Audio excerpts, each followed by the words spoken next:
Welcome one and all to the third day of the 12th Alliance Tournament. This is CCB Fozzie, joined by Elise Randolph, and we have an amazing set of fights for you here today. First off, we have Clockwork Pinapple versus XII. All of the matches today are matches for people that won in last weekend. So this is all winners bracket matches. These are the teams that are in the best position going forward as of this weekend. And Clockwork Pinapple and XII are going to be bringing us something really exciting, I think. Yeah, absolutely. And like you said, this is the winners brackets. So no one here wants to lose, even though it won't eliminate them, but they still want to stay in as long as they can. So what we've got so far is Exodus bringing a double rattlesnake with some frigates and a claymore for links. They've got 2 Molluses for dams, while Clockwork Pinapple went with a more throwback team with triple Sleipnirs and then worms and flycatchers and a Serb as their wing. They're really good at killing small ships, so this should be a really fun match. Lots of explosions. Yeah, I have to imagine those Molluses are sitting there pretty nervous, seeing all the light missile damage across the field from them. But the match has now begun. Both teams sent their bigger ships in a bit closer and kept their small guys out behind, but they came in from pretty close beacons, so they're actually not very far from each other. Yeah, exactly. They're not exactly where they want it to be. We see the first casualties going on the Harpy for Exodus. A lot of damage being taken by the first Grun Sleipnir there, too. The Sleipnir of Aloe is getting pounded on. He's being webbed, but he is catching reps, so we're going to have to see how long he can hold out against the DPS from these rattlesnakes. Yep, it looks like the Dampor is actually won by the Exodus team. Like, they're taking almost no damage now. These rattlesnakes are just having their way with this Grun Sleipnir. Aloe is about to need some aloe for the burn he's going to get. Oh, big boost there. He does have an ASB, and it looks like he was saving that until he got a bit lower, but I don't think it's going to be enough to save him. He's taking enough damage to push right through that, and if he drops down, that's a lot of DPS off the field. Yeah, meanwhile, the Flycatchers and the Cerberus for Clockwork Pinapple are fully damped, so they're not apply the damage. They can't apply anything. All this small target damage. You saw the first small ship go down and get almost volleyed, but ever since then, absolutely nothing's going on, and Aloe is leaking lower and lower into structure. That being said, he's pulling up a bit now, but he's going to go into reload on that ASB any moment now. He does have rep drones on him. He took a big chunk of armor, but now he's actually back up to about 80% shields. But when he goes into reload, I have a feeling he's going to be in a pretty big trouble, though he's broken the web. So at this point, he may actually be able to pull enough range to keep himself alive. So Exodus had light webbing drones on this Sleipnir, and it looks like he just killed the webbing drones and is now boogieing away. Those light web drones, probably a very interesting choice of drone. And now we see Exodus. Okay, wow.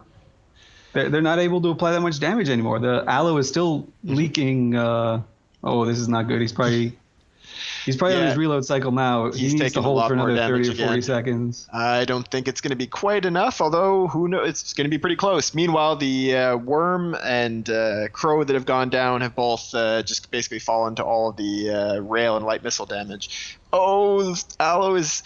I just got to think that was a boost there. I think he is now. If he reloaded, then he's good. He's good. There's light shield maintenance spots all over the place from the Clockwork team. Oh, he's into structure. So it's going to be very, very close. I'm not leaving.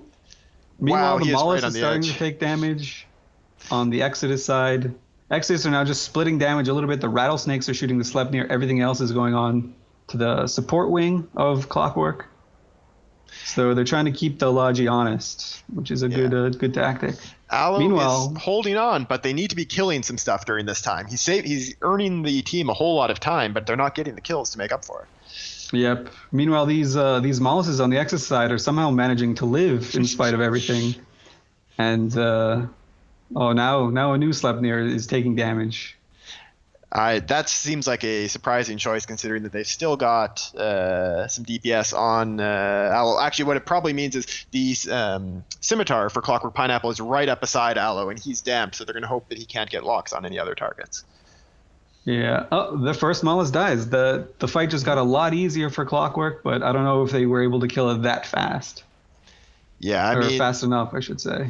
At the moment, all the damps that we're seeing on Clockwork Pinapple are on the Scimitar, and he is right beside Aloe, so he can rep that Sleipnir that's still taking damage. But Aloe is still breaking. He's in very low structure, and I'm sure he's going to explode any moment now. Oh, look, just taking slivers. There he goes. There he goes. All right, lead firmly in Exodus's hand now, I'd say.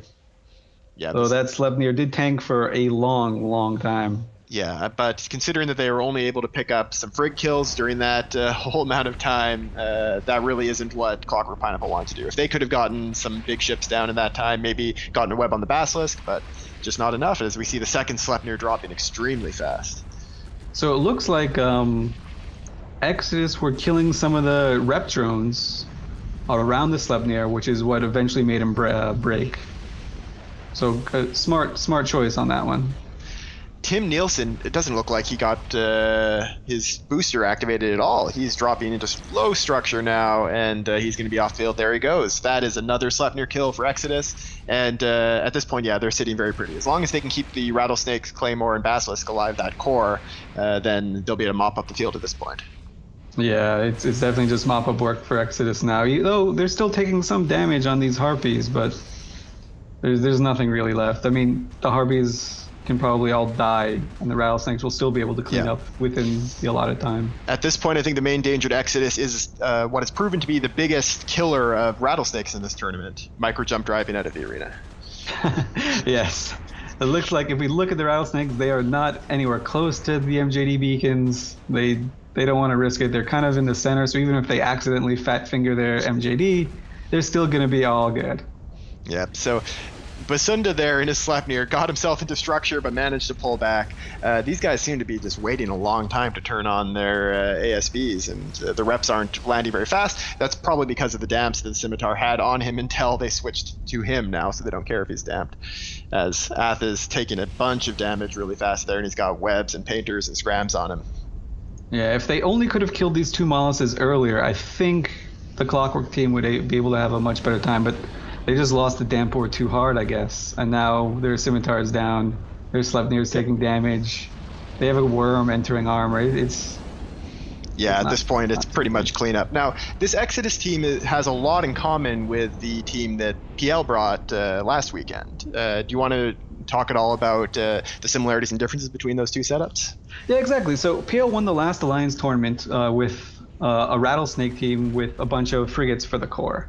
That's with the same type of team that PL took for the first match last week. And that's sort of what Exodus decided to win. 2 Rattlesnake core, so you can project your damage really far. A Basilisk, because it's got a really nice tank. Maybe you can try and tinker with the Rattlesnake and Bassie. Maybe that's like one of their options, but we didn't actually have to see that here. And then just the frigate wing goes out, grabs the bad guy, holds him down. The Rattlesnake throws its damage onto him, and then that bad guy's dead. And the Rattlesnakes have so much EHP that it's a pain to chew through.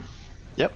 We saw when PL brought that last weekend, a very similar setup to this, they banned out damps completely. They used their bans entirely focused on damps. Would you say that's probably the biggest weakness of this kind of setup?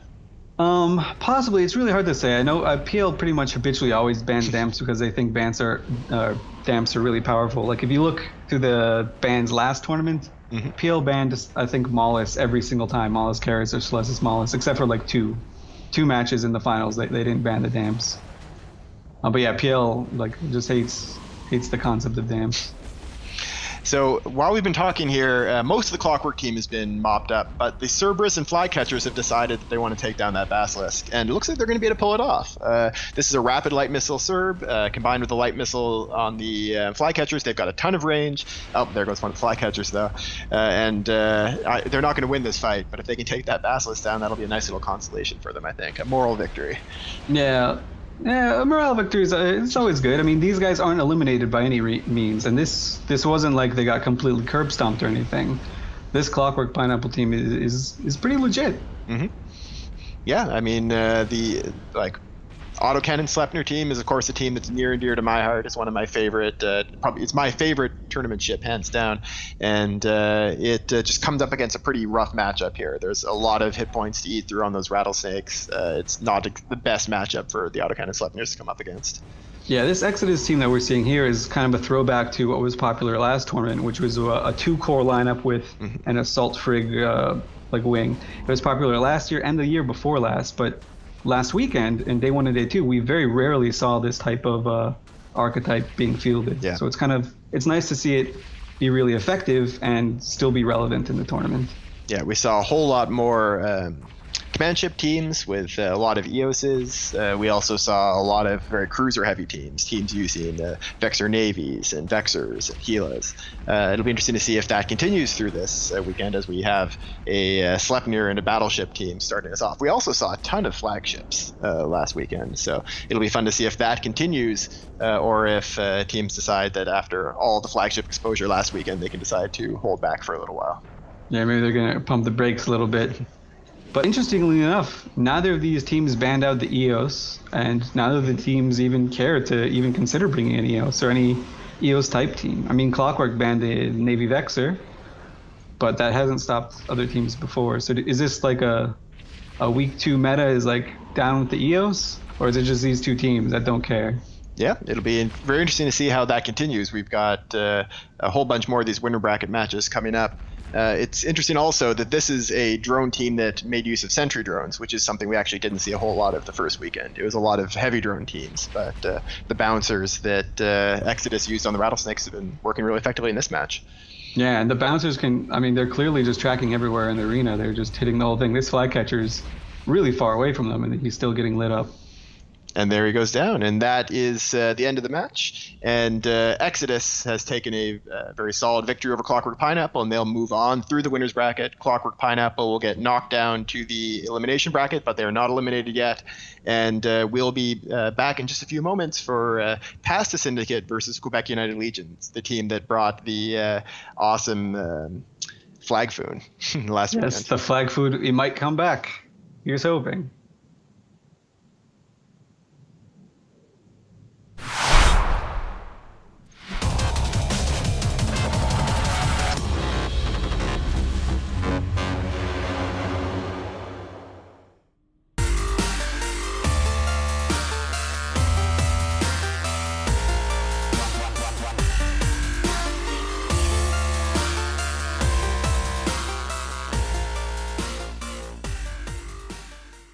For day 4, that means that pretty much only the good teams and Test Alliance are left.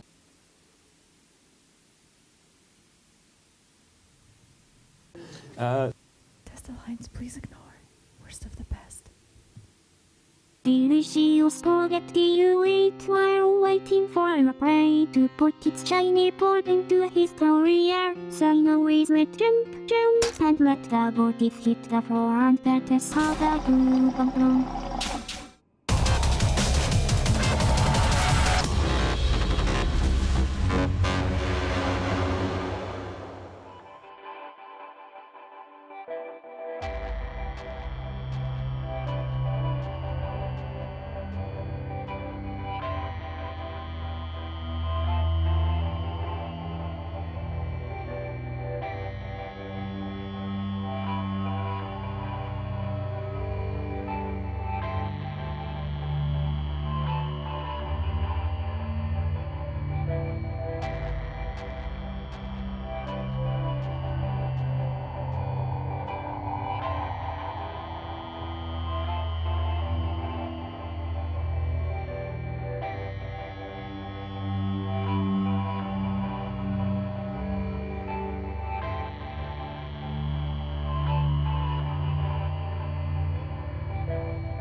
the only thing worth more than ISK is trust. This October 4th in Amsterdam, EVE, Israel.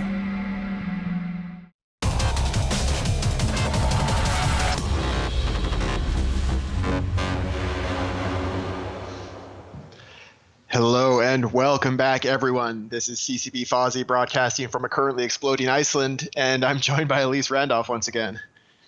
And we have another really creative setup here from Quebec United Legions. A really great match coming up for you. Past the Syndicate bringing exactly the same setup that they brought last weekend. For anyone who doesn't remember, it's an Armageddon, triple EOS and Neros, and then a bunch of Heretics and Tauars and Merlins. Worked out well for them last weekend. Let's see if they can repeat it. And meanwhile, Quebec United Legions, why don't you tell them a bit about this setup, Elise? Well, they were obviously listening to us, or at least had the same mind. So they brought a dual core lineup, similar to what we saw from XII's last match. Except for they brought Macarials instead of Rattlesnakes, and they took Daredevils and Curatores and Asteros as their support wing. So lots of webs, lots of control. No damps, no major damping ships from either team. These Merlins are armor Merlins, so they probably have some damps going on. Same with the Heretics on the Pasta side, but let's see. All right, Pasta the match has now begun.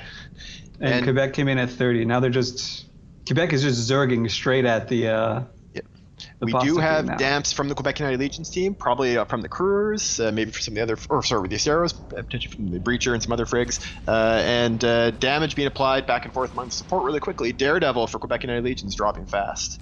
Yeah, this Daredevil is not going to last too long. It looks like his Onirios is out of range. He got a few reps off, but a little bit too late. And the Coureur Fassi is probably going to follow, although he's got reps on him really fast. Yeah, he burned back to his Logi, because his Logi obviously got a little bit of damperinoed. But these Coureurs, there's a Daredevil and a Coureur all the way behind the Past the Syndicate line. They've already looped around the other team. They're probably going to be going for the Neros, and that Coureur can cause a lot of trouble for Capcoo's and Neros if they can keep him alive. Unfortunately, he just bopped. Though the one behind the lines is a Tone Point, and he's still alive. Okay, there we go. Yeah, he's good.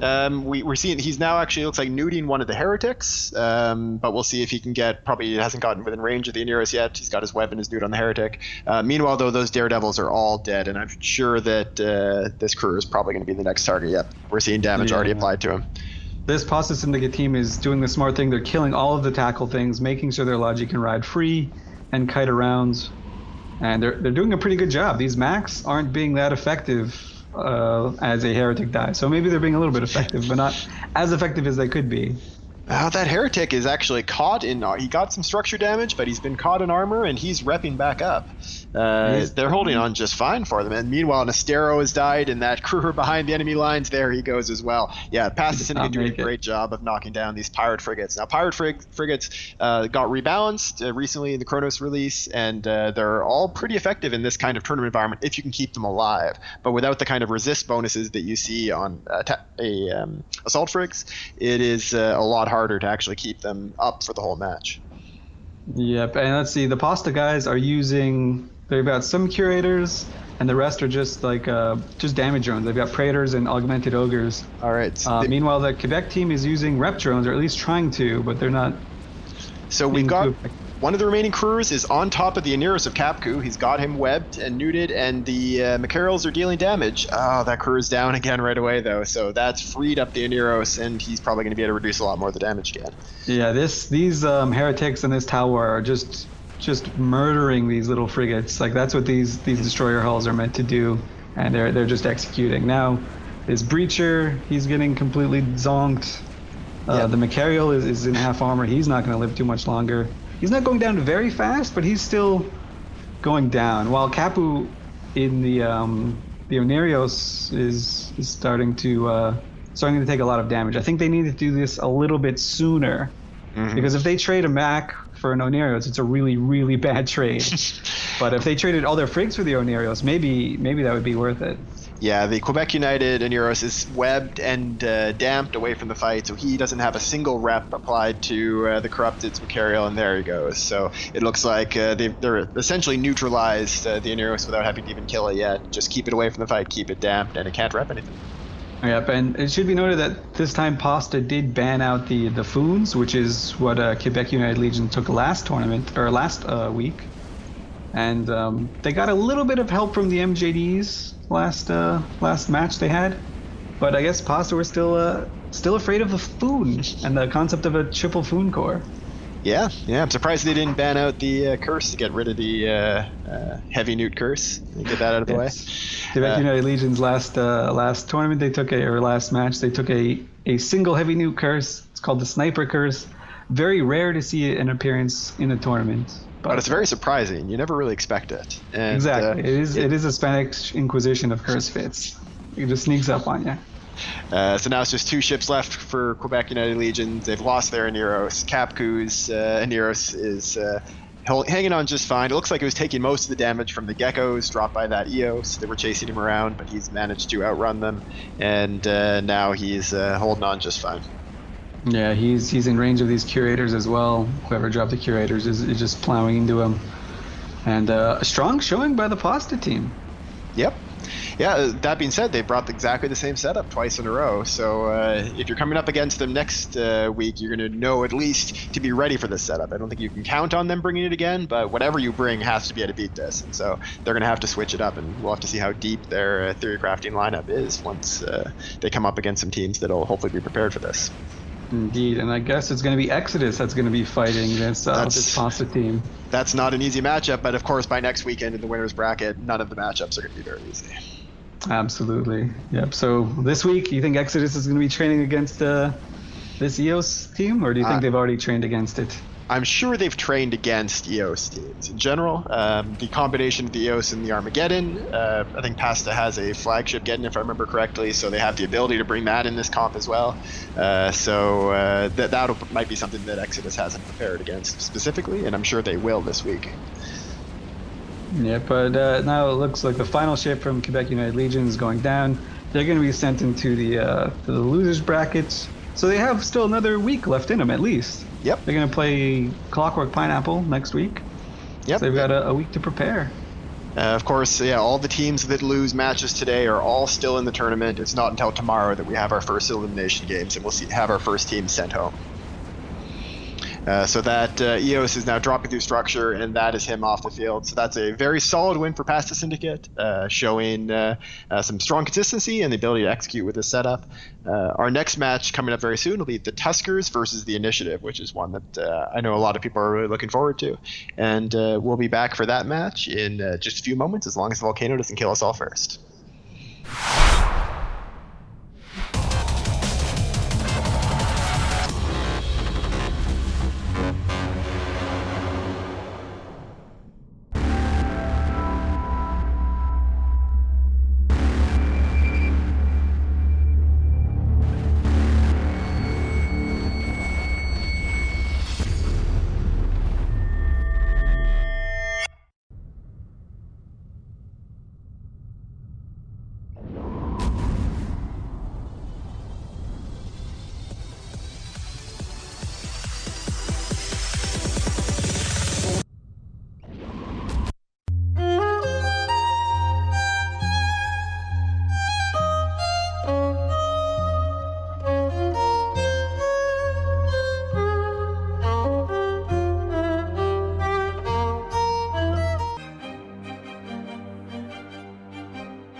You want to stay up to date on the market? You spend most of your time blowing stuff up, but you want to know why plex are so damn high? Then watch EVE Talk, your weekly look at the market in EVE Online. EVE Talk with me, the Lone Wolf, every Saturday, only on YouTube.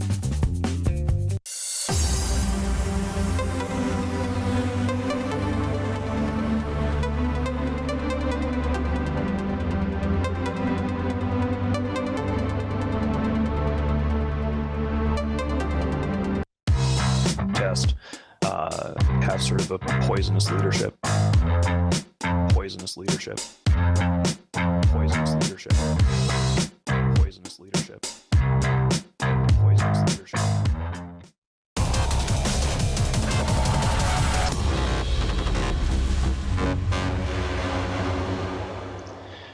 Hello again, everyone. This is CCP Fozzie, joined once again by Elise Randolph, and we have our first flagship of the day on the field. The Tuskers versus Initiative is this match, and the Tuskers have brought an exact replica of their setup from last weekend right down to the flagship Armageddon, piloted by Beamer this time.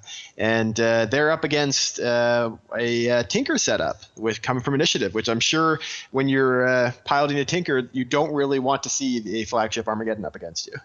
Yeah, that's not something that's pretty. Initiative, by the way, are taking sort of a Tinkerish team, and they kind of already beat a Tinkerish team last week in the cast bout. So this one's has a little bit more range because they're using a Guardian, but we're assuming that they're going to be cap transferring between them. And we're about to start. Yeah, Tuskers took the same team, flag getting and all. So let's see how they work it. Mm-hmm. They will win the Damp War certainly because Initiative took an undermanned setup. And Tuskers have 2 Molluses, so that's at least the Damp War one for them. So yeah, you can see damps across the entire team from Initiative as the match begins. We have Bouncers out, dropped by the Initiative team. And, well, I don't know how well these Bouncers are going to track, but I guess if they're sending them against the Armageddon, that's going to be one way to make sure they hit. Yeah, I guess. They also took a Navy Dummy instead of as their second core. A lot of armor damage being taken by that flagship Armageddon. He is not getting reps right now for some reason, and he's down to below half armor before any reps apply to him. The reps arrive, but I don't know if it's going to be enough. He's getting in close, so it's possible that as he approaches closer and gets his transversal up, the Bouncers won't hit him as well. But that's got to be too close for comfort, considering that's yeah. Do you think he's just bait tanking a little bit, just hoping that they stay on him? It's possible now. So it took a little while for some rep drones to arrive on him as well, and now he's got all the reps and he's in closer. It looks like he's tanking fine now, but all right. So that was a bit of a scare, maybe a little bit of a bait maneuver. Who knows? But it looks like he's under the drone tracking now. All right, and it looks like we're seeing all the damage from Tuskers being applied to the rep Proteus for the Initiative. They're going to try to break the core of this Tinker setup. Yeah, and it's working so far. This armor Proteus doesn't tank as much as like a shield Tinker does. So this is the best course of action, at least they assume so. And with these newts spread around him, even though they have this Guardian up, it's not looking too good. Meanwhile, Initiative just abandoned their Bouncers and they threw out Geckos to deal with the ships that are closer. But now their Proteus is leaking structure. He's going to die. And this the Geddon's taking a bunch of damage from the Geckos too, but as long as that Proteus dies, there we go. The Proteus is down, and now the rest of the Initiative team should fall pretty quickly, I expect. Wow. Unless maybe this Guardian's got like some sort of tricks up his sleeve and he's a dual tank Guardian, but it doesn't look like it. He's sort of running away from everything right now. Not very fast. Oh, he's coming back. He's trying to escape the own. He's directly burning away from everything at this point, off into nowhere. So this Guardian's got no tricks. This Dummy is just melting horribly. The Flag Geddon's holding on the Tuskers team. It looks like Tuskers are just going to walk all over a Tinker. The same way Initiative walked all over Tinker last week. So weird decision to bring this. So what do you think would motivate somebody to be bringing the Navy Dummy in the Tinker? We've seen a Dummy Tinker brought last weekend that was similar to Dummy Tinkers from last year that was shield tanked, but that was normal Dominixes, which have the tracking bonus. This is a Navy Dummy that I still can see no guns on it, so it's not using the big gun damage bonus. Generally with an immobile team like a Tinker sort of team, like they can't really move anywhere, so you have to really hope you can project damage. And no one's going to be fitting a rail Navy Dummy. The only thing I can think of is that they wanted the extra HP that the Navy Dummy has and maybe the extra 1 mid slot. Maybe they valued that mid slot so much that they said, okay, let's bump this up to a Navy Dummy and sort of rock out with it. But it's tanking more than the Dummy did, I guess. But but if it doesn't help you keep your Proteus alive, then it's not a whole lot of help at all. The other alternative is that all the Initiative pilots were like having a really good time just like dancing and something. Maybe they had a party and they're like, man, we need like the most points we can shove into a team with like the fewest amount of people. and they came up with a Navy Dami, but not working too good for him. This Guardian, however, is sort of, he's escaping. He's living the win. He's all over by himself. He's sitting on an MJD beacon actually, so when the drones start coming for him, maybe he's just gonna projectile himself out of the arena. He's just like burning right past it. He is. Oh no, he's turning now. It looks like what is he doing? Setting himself in a gigantic orbit. No, he's heading right back into the fight. He has decided to slow boat his way back into the fight now. He's gonna man fight this Malfreon in the Heretic. Guardian versus Heretic 1-on-1 honor fight. Yeah, I mean, the initiative team, I guess, obviously, Tinkers haven't worked out all that well so far this tournament overall. We've seen a couple of really good uses of them. We saw Afterlife almost knock PL into the loser's bracket with a very strong Tinker that fell due to a combination of bumping and a big mistake with the reload of an ASB. But this one just was not enough. A flagship Armageddon is not what you want to be seeing with that. An initiative, they saw that the Tuskers had banned out the Geddon, but they probably at least should have remembered that Tuskers brought a Flaggeddon last week as well. Yeah, absolutely. So we've now got 2 teams in a row that fielded the same team that they did in week 2 or in week 1, and winning with it convincingly, like 100 to 1 wipes or 100 to nothing wipes. Yeah, very, very strong. And the great thing about this is that if you use the same setup twice in a row, you haven't given away any other setup. So if you do have a deep bench, which hopefully these teams do if they want to go far, you have saved all the rest of them and kept them secret. So you've gotten all the way through 2 weekends without exposing any more than one setup. That's kind of the tournament metagame dream right there. Absolutely. So just a question, let's throw in some things around. So last week, Tuskers banned Rattlesnake Gila, and they took this team. This week, Initiative banned Rattlesnake Gila, and so do you think that's one of the reasons why they wanted to just take this team? They're like, okay, this team hates rattlesnakes and Gilas, but we're comfortable against everything else. Yeah, and if they didn't have to ban them out, they were able to use one of their bans to hopefully throw off the other team by banning out the Armageddon and then sidestepping their own ban. Yeah, I think that is a... like, obviously those are ships they didn't want to come up against, so they must have been pretty happy seeing them. This Tuskers team is now in true pirate fashion ransoming off Shidera's Guardian or Shirota's Guardian for 250 million sweet. Yep. Saying in local that they need to buy some ships so that they can bring a second comp. Yeah. So this was very clearly a desperation move on the Tuskers' part, but they won with it, so it's good. Yep. Yeah, so they'll be moving forward, and they're going to face the winner of our next match, Feign Disorder and Solar Fleet.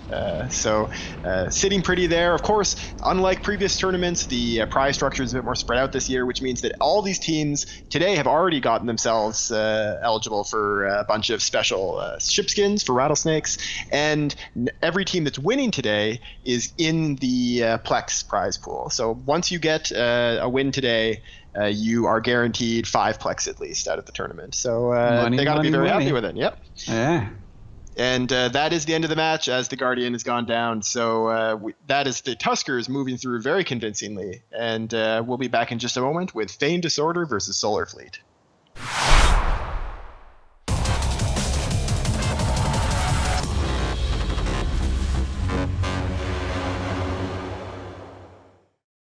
Align. Declock e bomb. Via, ragazzi, tutto. E via il jump bridge.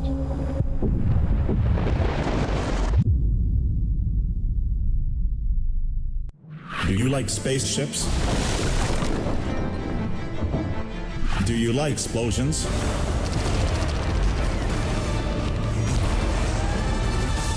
Airlock Media. We make your corporation look good.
Welcome back, one and all. Sorry about that slight delay, but we are now back for Feign Disorder versus Solar Fleet, and we have two very high DPS setups for you with Claymores and Helas on both sides.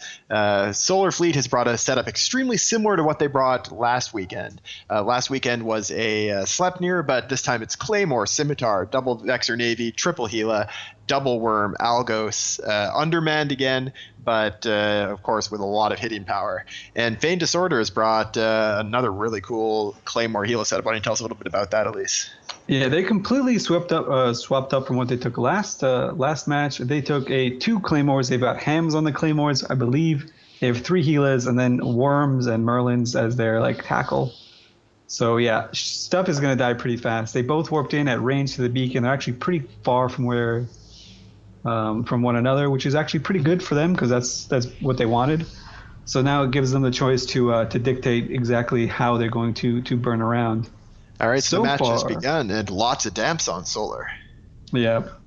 Solar is rushing into them, and rushing into Feign, rather, and Feign is sort of rushing back in the direction of this MJD beacon that's behind them. Oh, Solar isn't all rushing. They just have a Vexor Navy issue that's rushing in. Yeah, I guess he didn't get the memo, and he's just charging in to the same micro jump beacon as everyone else, though, and he's not taking much damage yet. So maybe they're just completely confused. Elisha in the Vexor Navy issue, he's taking shield damage now. You're not seeing any reps on him because he is a long way away from everyone else, and you're about to see him collapse, I think, because he is in the middle of the entire Feign Disorder team. Meanwhile, Feign Disorder are about to lose their Scimitar. He's got an ASB almost surely, so he's bait tanking a little bit, but he's still taking a lot of damage. Probably more than they want to have done. If they can trade this Vexor Navy, which is about to explode in a second, for this Scimitar, it'll be a great trade for them. So he has a bunch of these augmented Valkyries on him, but the Vexor Navy didn't get in and web him or anything, so I'm not sure whether that was part of the plan to catch him, but he is going to go down. Maybe just wanted to scare him. It's just the medium drones from those Helas are enough. They're great at killing Lodges, and there he goes. Feign Disorder Scimitar down. Even though Solar sort of whelped their Navy Vexor for no reason, they're still looking really good. Now they're just killing some tackle. Yep. And we're going to have to see where that swarm of augmented Hammerheads and augmented Valkyries and some Geckos goes next, but that is a lot of damage in those drones, and it looks like they're bringing them back to the front lines, maybe against one of the Claymores. Yeah, the Feign Claymores are now rushing in. They know they've got a fire lit under them now, so they're just rushing straight into the Solar fleet. Appleton for Solar, he has webs on him now, so he's going to start taking a bunch of damage. We've got the Claymores right on top of him. He's being cap transferred by an Algos. Is that right? No, it's just... Anyways, he's being orbited by his own Algos, and I think he's going to be dropping pretty quickly now. So tiny little mistakes are what make tournament victories and losers, or separate the victors from the champions. Feign Disorder are shooting the Solar Scimitar with EM drones and explosive drones. Probably not what you want to throw against a Scimitar. Scimitars have a really high resist naturally to EM, and shields are actually pretty good resist against explosives. So this is not ideal for them. No, but that Scimitar is dropping now. I actually wasn't imagining things. We're seeing energy transfers coming from the entire Solar team onto that Scimitar, including from the Claymore and from the Algoses, which isn't something you see very often, is Algos' energy transferring people. But it's not going to be enough to keep the Scimitar alive as he now drops. And meanwhile, the Claymore of Alton is holding on just fine. Yeah, that tactic might want to be something they want to reconsider for the next week, because that is the only reason that they all died, is because they're all clumped together. If they were able to kite around... they would have been good. Yeah, these Algoses were sitting right on top of him, and they're now dropping fast. For some reason, Solar, after they killed that Simi, it was a great kill, but they haven't killed anything at all after that. They've barely put any damage on anything. They're damaging a Kestrel, but they're going to trade a Navy Vexor and an Algos for half of a Kestrel. That's no good. This is turning into a disaster for Solar. Yeah, I mean, this was obviously they were trying to do something very clever with the energy transfers, hopefully keep that Scimitar repping continuously through the damage, but against 3 Helas and Claymores and Worms that are all on top of you, it's just too much damage for an ASB on a Scimitar to tank. Absolutely. Now damage is sort of slowing down. These Helas on the Solar team, they still got their 3 Hela core. That's all they really want, I guess. Yep. They're now working on this Claymore. Alton is going down. He is boosting, but he's going to be on reload any time now, and he's dropping into armor now. I think he's on reload. So that's going to be a Claymore down for Feign Disorder. But of course, Feign Disorder also has 3 healers. So even with these Claymores down, it's not going to be enough. Do you think this is the only thing the Solar team can lock at the moment? I'm really not sure. Do you think that's why they went with the Claymore, or do you think they just really hate Claymores? Meanwhile, wow, Claymores has vanished for the Solar team. He got 3-shot or something. Like, I just looked away for a second. He was dead. No, he's still... The Claymore for Solar is still alive. The Feign Disorder has lost one of their Claymores. Zeka Monster, the Claymore for Solar, is still on the field, but they did lose a Gila. Max Zester. Yeah, the Gila is what I was... Yeah, he did go down very fast. They don't have any damps in the Gilas, so they can pick their targets, but obviously without the Scimitar supporting them, they do not have a gigantic tank. And that's something we've seen a lot from this tournament, is these Gilas, even with the decent tanking bonus they've got, once the logistics goes down, they drop very quickly. Yeah, maybe they're just trying to say, hey, I'm a super tanky cruiser, don't try and shoot me, and they just go kind of with a bluff. Now we've got the second Gila tackled for Solar Fleet. At this point, Feign Disorder is definitely in the driver's seat. They're using those frigs very effectively, the worm, to get webs onto the Gilas, and then they can get all the damage applied by the Claymore and the other Gilas. And the next Gila there for Solar Fleet is dropping into low shields, and he'll be dead in just moments. Yes, and these Solar Fleet healers were kind of doing the buddy system. They were right next to each other for most of the match. So after Alien goes down, Sir Ralph is going to be quick to follow because he's maybe 6 kilometers away from his BFF. Yep. Meanwhile, Solar is still going after the Claymores. They're trying to take down Heros in his Claymore. They actually might be able to do it. He is dropping, but now actually with that second to last Gila down, he's probably going to be in pretty good shape. I really don't completely understand the choice of the Claymores here. The Claymores are applying damage, and they do have the links, which is like a great thing to knock off the field, but their tank is going to be so much stronger than the Helas for Feign Disorder. Yeah, and even though they were able to melt it pretty quick, like just look how fast those Solar Helas melted. If Solar went for the Helas instead of the Claymore, it probably could have gotten 2 instead of 1. Instead of 1 Claymore, they could have just gotten 2 Helas, which is way better a trade. That's like 1400 DPS versus like 500 DPS or something. So it looks like the Feign Disorder team is going to converge around Zeka's Claymore, the next target that they can basically get tackle on, and bring him down. And meanwhile, they actually might lose Heros' Claymore there. He is dropping pretty low. He might be finished his reload though any time now, so we'll have to see whether they have enough DPS to bring him down. I can't tell for sure, but it looks like Feign Disorder were shooting the Helidrone because there's only 1 Helidrone left. It's just this one augmented hammerhead just going ham on Heros. And that's just 1 drone's worth of damage. It's interesting to see that Solar Fleet had brought the Sleipnir last weekend in this basically the same setup, but the Sleipnir was banned out by Feign Disorder this time, so they brought a Claymore. Both teams moved into the Claymore with the Sleipnir banned. We actually saw that being used quite effectively at the end of the last Alliance tournament in that final series between PL and HYDRA.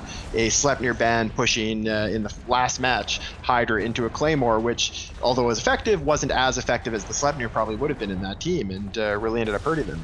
The Sleipnir ban and pushing people into the Claymore, it's one of those bans that has actually proven very effective in the past. Yeah, because it's something that you're like, oh, it's only like 10%, 15% less effective, but those in a game when you only have like a few ships, like that 12% actually means an awful lot. As we see the DPS sort of slowing down a little bit, so Ralph is sort of running away, but they're not really. It looks like maybe Feign is just sort of looting the field a little bit, picking up some of these augmented drones that we see strewn about the place. These are very expensive drones, and they're in huge demand in this tournament, with the very heavy like mobile drone rather than sentry drone meta that we've been seeing. Augmented drones have been used by pretty much all the top teams. Yep, absolutely, and they do well. They're a little bit beefier, they're a little bit faster, they do a little bit more damage.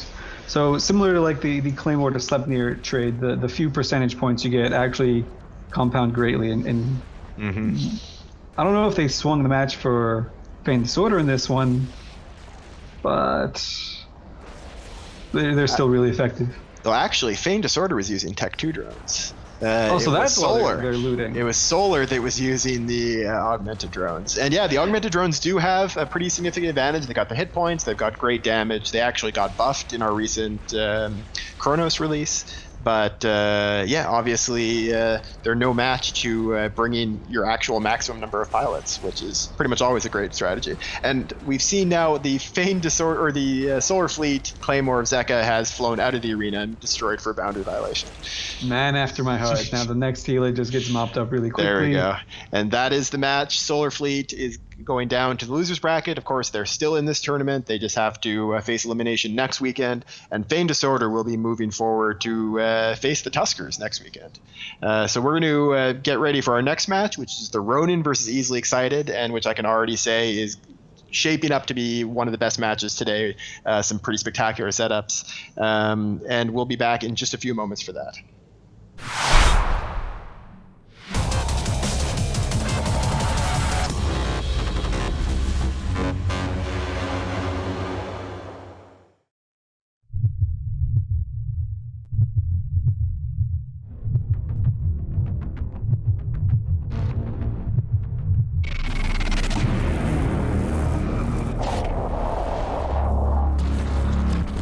Okay, we'll just chillax for a sec, everybody. And then we'll just let Grath explode, and it's gonna be awesome. It's not gonna be worth, 500 build, but it's gonna be okay. I want every gay motherfucker out of the alliance. No. Every one. Bro. Nomad.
Welcome back, everyone. This is CCB Fozzie, joined once again by Elise Randolph, and we have an amazing match for you coming up now. I wouldn't call myself easily excited, but I'm definitely excited about this one. The Ronin versus Easily Excited, and everyone has just brought lots of rapid light missiles, and there's 6 Arthurses on the field, and it is going to be spectacular. Yeah, things are going to die super mega ultra fast, and then just there's going to be nothing for 35 seconds, and then super mega ultra fast death again. So let's start it off. We've got Easily Excited bringing a triple rapid light Orthrus team with a Claymore, some Worms and Harpies. They've got a thing that we don't see very often. It's actually something Ronin took a last match. They have 2 Blackbirds, and they've got a Scimitar as their Logi. Meanwhile, the Ronin has brought, again, triple Orthruses, a Cerberus, also fielding rapid lights, double Mollusk, or triple Mollusk, Griffin, double Bantams for the reps, and then 2 Vultures fit with rails, not something we see very often in the tournament either. It'll be great to see how well that works out. Everything in this fight pretty much is fitting rapid lights, including the Blackbirds, including the Claymore, so we are going to be seeing some huge damage applied very quickly as the match has now begun. Damps applied all the way across Easily Excited, and there goes a Carries already.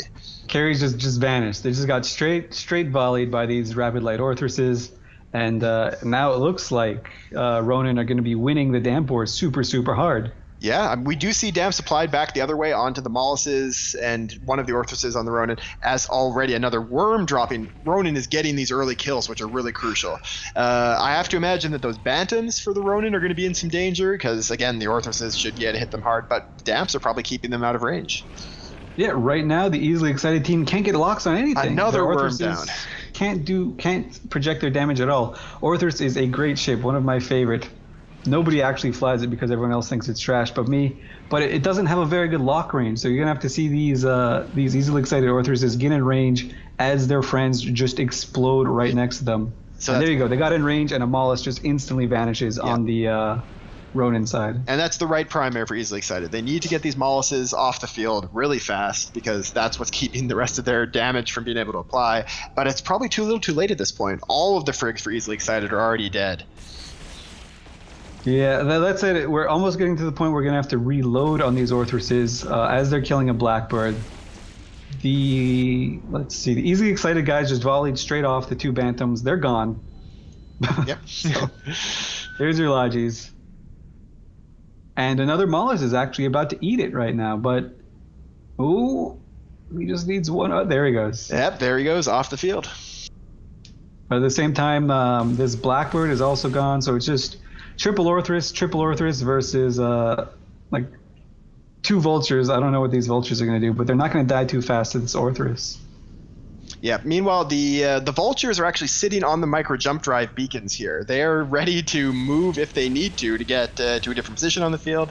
Just sitting on the micro jump drive beacon that will allow them to move 100 kilometers in any direction. Of course, those are very dangerous to use. We've seen a lot of people mess up micro jump driving in this tournament so far.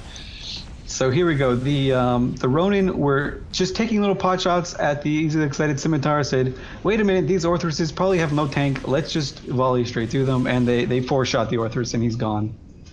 Maybe they just got a lucky jam cycle with this Griffin, and now they're going back to the easily excited Simi, knowing that in a long, drawn-out fight, this is going to be what's going to help them win. And there he goes, straight through armor, straight through structure. He's done. Yeah. At this point, it's Ronin in a really, really great position. These Vultures are obviously applying damage. They're able to use the Orthruses very effectively, and easily excited is just losing the damp war at the beginning, and then losing this very similar matchup. Orthrus go boom again. These Ronin Orthruses are actually fit with XLASBs, so they probably have maybe 5,000 shields total, probably a little bit less. So they're super Paper Tiger fit, and they are really fun to watch. There goes the last of the Orthruses from easily excited. All they have is a Claymore left, and that one is going to go down really quickly. Yeah, this is the first time today we've seen sort of a missile kiting team. Last week we saw some drone kiting teams and the like, and even today we saw a few drone kiting teams. But this is the first missile kiting team with two Vultures, just because why not? And it's just dominating, just completely, utterly dominating. Vultures, of course, have proven to be very effective in null-sec fleet warfare on Tranquility in recent, since they got updated a couple expansions ago, but haven't been very popular in the tournament. The tracking on them is always a little bit of an issue, and because you can't engage at those really extreme ranges contained in the arena, do you think that there's a place for the Vulture in the meta? I don't know. I think they're really, really expensive when you can take a Sleipnir instead. But I mean, obviously it worked for these guys. Obviously they had a little bit of racial uniformity as well. And who knows? Maybe these Vultures also had secret things in their mids that we don't know about. Either way, this Orthrus team, they came up over the Ronin. They came up against the perfect team for them to completely murder zone. It was great. If they came up against something that was a little bit different, then maybe these Orthruses have a hard time. But this was just Donk City all the way. And really, really great execution. With that, the Ronin move on, and easily excited to get knocked down into the elimination brackets. We'll be back very soon for Test Alliance versus TNT.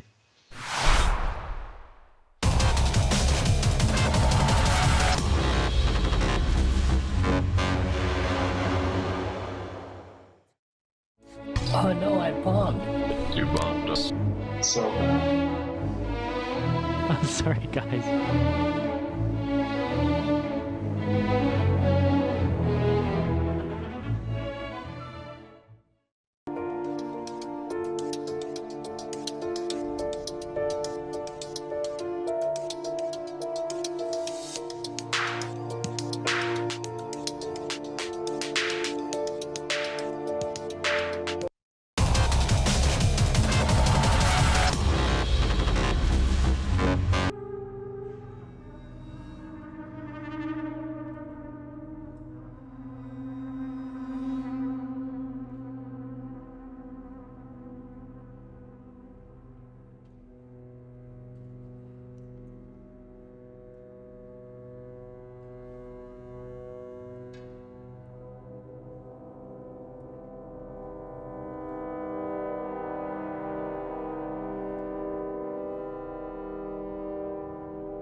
kill the thingy. A thingy just landed. Okay, align to that territorial thingy.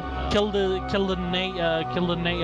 thingy. Snow get thingy. Starburst. Kill the thingies.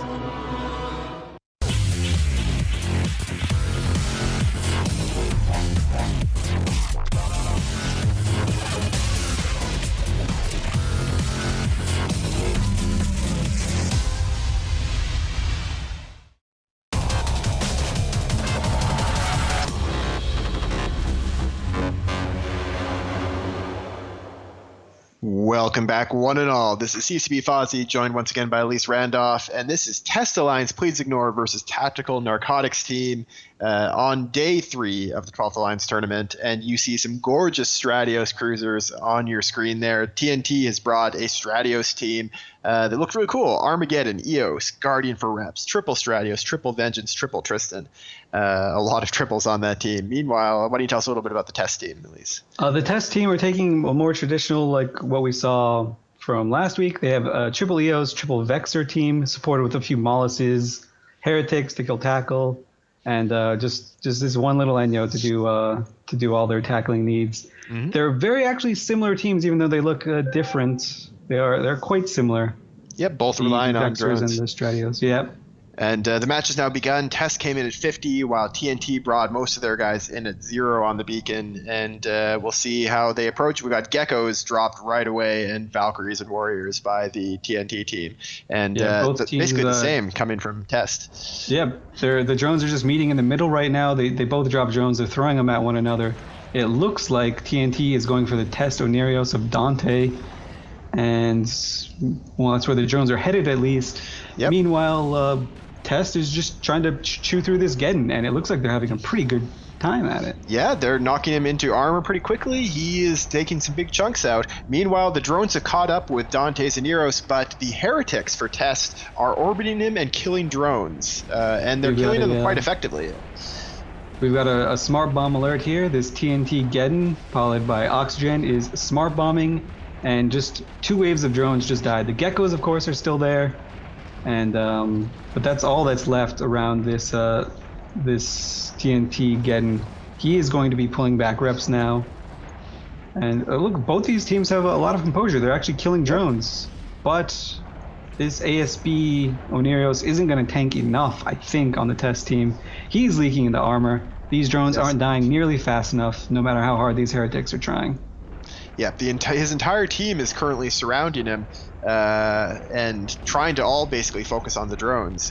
They're basically approaching the Oneros at 0, but now he has a bunch of Stratioses with their newts right on top of him, and that's going to be a little bit too much, I think. His hardeners will be turning off. The ASB cycle, he's on reload now, I believe. So this boat Oneros is going down. This Geddon, however, on TNT is still going down, even though there aren't that many drones on him. These Geckos take forever to die to the smart bombs. But, I mean, maybe he's bait tanking a little bit. Who knows? I don't know. It's always risky to bait tank with a ship that's this crucial and has worth this many points. There goes the Oneros. Meanwhile, Test did just a sneaky maneuver, swapped over to this Guardian. He was damped down. He had to come right next to the Guardian to rep him. Now all the drones are on the TNT Guardian, and he's about to die. Yep, yeah, he is dropping very, very quickly. He's got armor maintenance bots that were on the Geddon over to him, but yeah, too little, too late. Wow, that's a huge swing for a Test right here. TNT were winning when they won the Logi trade. Test just made a shrewd maneuver, said, okay, let's just kill this Logi and we'll focus on the Geddon later. Meanwhile, let's see where those Test Geckos go. They're probably going to go back onto the Geddon. Nope, they're going to be coming back maybe to one of the Stratios. Some of the Stratioses from TNT are actually all up in Test's grill. Probably not where they want to be in hindsight, but they had to get newts off and tackle on that Onerios. And that first Eos is going to go down. The Stratios of Shimzu is dropping, but the Oneros of Samatra is dropping faster, and there he goes. So that's a big kill for TNT. That's a lot of DPS off the field. Yeah, that is a huge swing around. And potential links, too. And there goes the Stratios trade. So that being said, Eos worth significantly more than Stratios, both in drone damage and in the links. Yep. Though this Geddon's still doing okay for TNT. He's all up in everyone's business as well. Like, you'd think, hey, I'm in half armor. I've got no reps coming in. Maybe I should kind of run away a little bit. But nope. No, he's full on brave. Yeah, and at this point, there aren't any drones on him, so although he's in half armor, he's actually not dropping. And we're seeing another trade going to go back and forth. Faith in the EOS is dropping at about the same speed as Jagger Jack Jones in the Stratios, and that's going to be another bad trade for Test. Losing these EOSs is going to hurt them a lot. Yep, and it looks like the EOS is actually going to die before the Stratios even goes down, so that's a super good trade for TNT, who are showing a lot of good quality signs you would expect from a really powerful team. But I mean, last week we saw this TNT team win in like the clowniest game I've ever seen in my life, and now they're just full composure owning. It's impressive. Yeah, like you said, last weekend they basically got lucky, and no one was really expecting them to win that match. But here they've put together a pretty solid team, using smart bombs effectively, which is something that a lot of teams haven't been doing, but they really should be considering this drone meta. And there you go, it's another Enyo drops for Test. They're doing very well. But at the same time, TNT are starting to lose a little bit of their damage. Now you can see like these trades aren't going as well for them. This EOS and Stratios trade, it's still going okay, but they're probably going to lose the EOS or the Stratios before the EOS goes down. And then maybe TNT are going to find themselves in a really bad position because their Gen's 30% armor and dropping as well. So we're seeing split damage though. There's a whole set of infiltrators that are shooting the Armageddon at the same time as damage is being applied to the Stratios. I don't know why Test is shooting 2 targets at once here. These drones they're actually shooting 3 now because this Tristan just popped. I mean, that at least makes a bit more sense because the Heretics would go after the Frigs. But yes. Yeah, I guess. Still, the Stratios and Gedden are still alive, and Test didn't really get too much for it. Yeah, I mean, if Test had been focusing on the one ship, they could have taken it down a lot faster. The Stratios is now dropping, as we saw a smart bomb go off in the Stratios, so they had a lot of smart bombs on this TNT team. And now the drones are going to be heading back to this Armageddon to finish it off. If they'd focused on the Stratios, they probably would have killed it long before the EOS had died and then been able to use some of that EOS damage on the Armageddon. But because of the split damage, they are losing Vexors very quickly, and the Vexors are all the DPS they have left. Yeah, this Gedden is right now the bane of Test Alliance. He is living and just killing stuff. Like, everything's dying, and he's still somehow miraculously alive. He's got 10% armor left, so he's going to die before another Vexor dies. Yep, but maybe. I don't know. I mean, at this point, he does have... those are inactive infiltrators. I don't even know what would be applying damage to him at this point. He's in pretty good shape. There's very little damage being applied from the Test team. They've only got the 2 Vexors and then the Heretics doing damage. Man, this Gedden, if they'd managed to kill it, and they are going to get it, I think. He's in structure now. He's taking damage from the light missiles on the Heretic, and that's probably going to be enough to kill him. But they probably would have already had him killed if they'd focused their fire earlier on. So this TNT team, it's looking pretty good for them. Like, they've been making all the right trades somehow. But it's going to quickly go really, really dark for them really fast because they're only going to have 3 ships left. And Test has 2 Molluses, so each ship's going to have maybe a 10-kilometer lock range if you're lucky. So even though they'll have the DPS ready to do it, they have no means to apply it. They have to get right up in there. Yeah, I mean, the EOS is going to be using heavy drones, so it might be able to take down that Vexor, but it'll have a very hard time killing... as I say that, though, the Heretic is getting dropped by some Vengeances, so that's going to be a Heretic off the field for Test, which, since the Heretics are a lot of the DPS for Test, that's a good move by TNT. And there goes the Armageddon. Finally dies. So TNT is currently winning on points. TNT's sitting at 82 points, Test at 76. Really, Test need to get kills on these Vengeances, but yeah, I don't know. Like, the Test Vexors have that one Vexor has no drones left. He can pick up drones off the field, though, I'm sure. Maybe that's what he's trying to do right now. That's a Heretic dropping, though. They need to kill these Vengeances. If Test kills the 2 Vengeances, they win on points. They have 2 minutes to do so. That being said, though, without a Heretic, it's going to be really hard, and there's no way they're killing the EOS. They just don't have enough damage to knock down this EOS in 2 minutes. And so TNT may scrape by on points. All they need to do is keep the EOS and at least one of the Vengeances alive, and they win this match. Actually, even now, the Vengeances...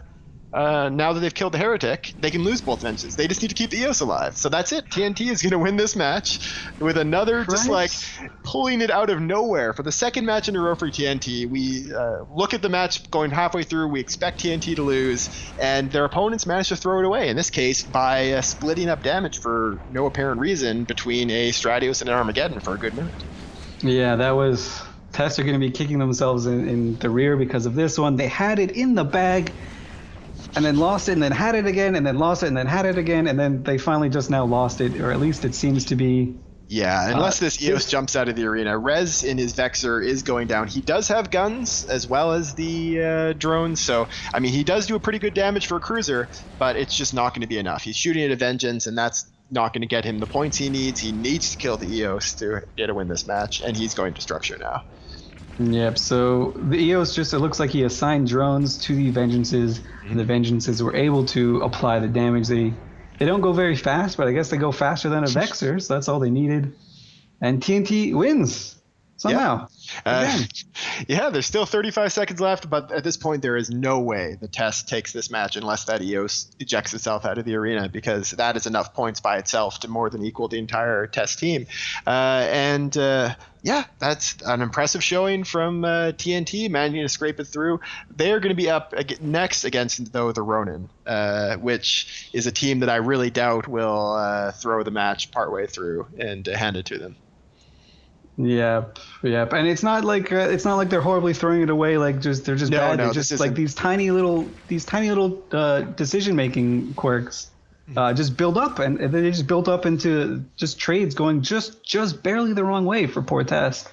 Yep, yeah, I definitely didn't want to equate Test with the Nest of Vipers performance from last week, because that was on a whole different level. But yeah, it just wasn't quite enough for Test here. They are going to be losing this match on points, and that is time. And so that means TNT will continue to move on to face Ronin next weekend in the winners bracket. Test will move down into elimination bracket, though they're still in it in this tournament. And we are going to be back very soon for what is probably the most anticipated match in this first half. The Camel Empire versus the 4th District, two teams that we expect to do some really fun things for us. So we'll be back after a few ads for that in just a moment.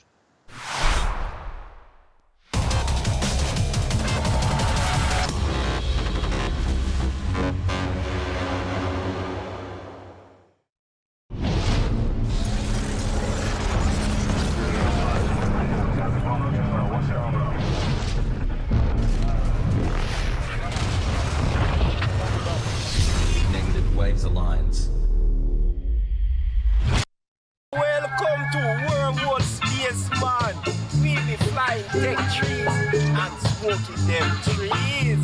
This about Alliance represented by Pandora Spear and Viper Fleet Inc.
Rape is the fucking primary! Rape is the fucking primary! Everyone fucking rape him now! Go for Tal Wars, free for all on Tal Wars.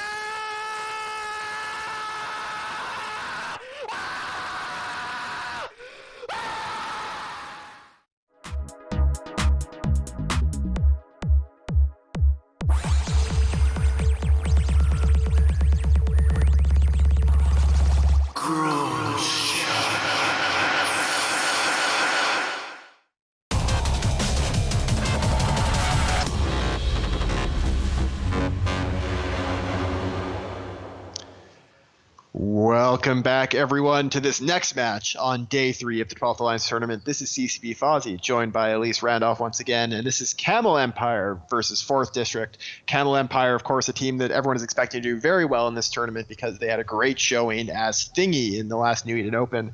4th District with a huge tournament history, and they are bringing something really outside the box from 4th. It's what I assume is a Tinker setup.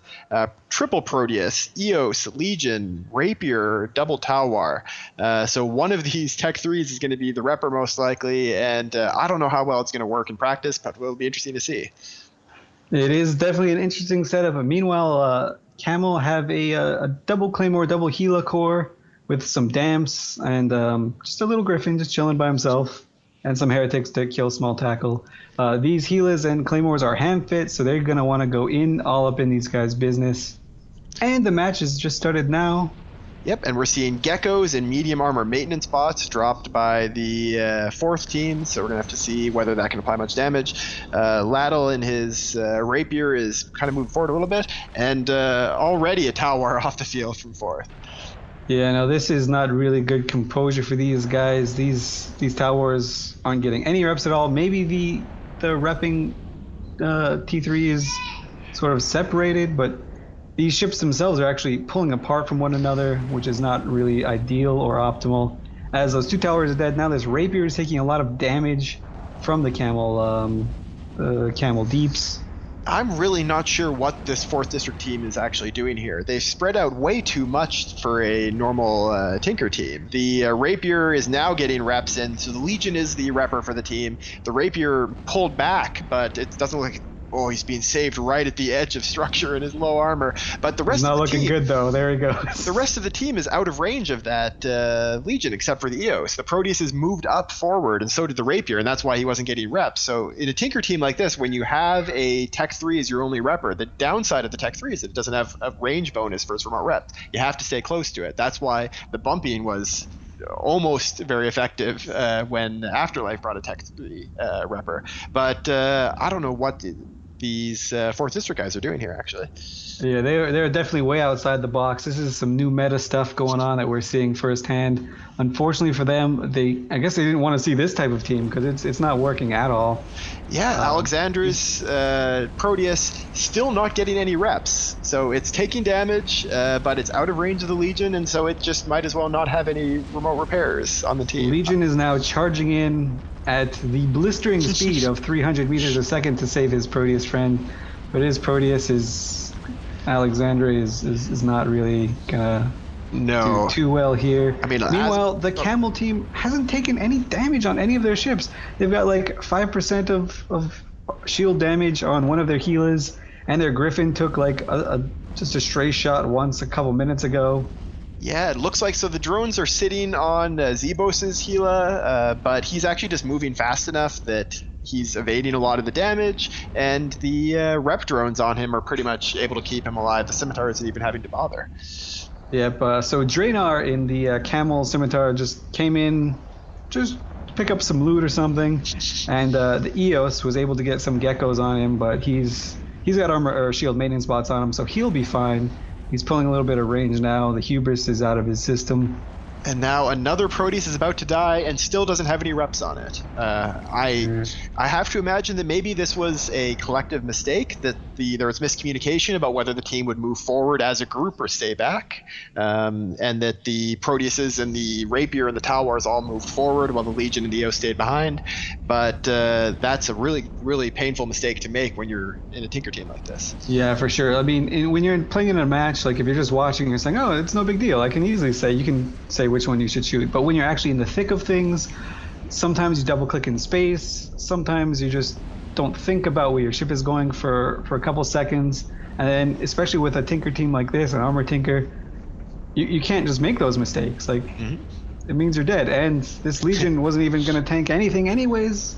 So even if they all stayed together, at least they have that going for them. They would have died anyways. I love to say I'm going to be fascinated to see the fits on these Tech 3 cruisers. The Proteuses are using 250mm rails as well as the drones, so they're not going to be tracking great up close, but they can apply damage pretty far. So it'll be fun to see the kill boards afterwards, but it is only now a matter of time. Camel Empire is going to mop the rest of these 2 ships up, and we'll get a probably total hell death win. Yeah, most certainly, and it's gonna come in the next couple seconds here. Maybe it'll be delayed a little bit. I see some Camel guys throwing out some cap charges and superfluous ammo just to loot the rest of the field. Maybe they're also really interested at what these fits were, because it's definitely some outside of the box new meta stuff. But 4th District are gonna have to shake this one off and just kind of regroup for next week. They're not totally eliminated. They've got at least a week left in them. They play. They play next week. The winner of our next match they play, or the loser of our next match they play next week, right? Actually, no. They're going to play the winner of one of the matches from tomorrow. Oh, okay. Yeah, so it'll be. We don't know. We're not going to know till tomorrow who they're going to face, but they will be in the elimination brackets next weekend. They're going to be up against the wall, and of course, this is a team with a lot of tournament experience, so they might be a pretty dangerous one in the losers bracket, but obviously not dangerous enough to knock Camel Empire down. Camel Empire with another very dominating showing in this match, and they'll be this was a clean sweep. And yes, with that, we're going to send you to some ads and be right back very soon for M.I.F versus Sleeper Social Club.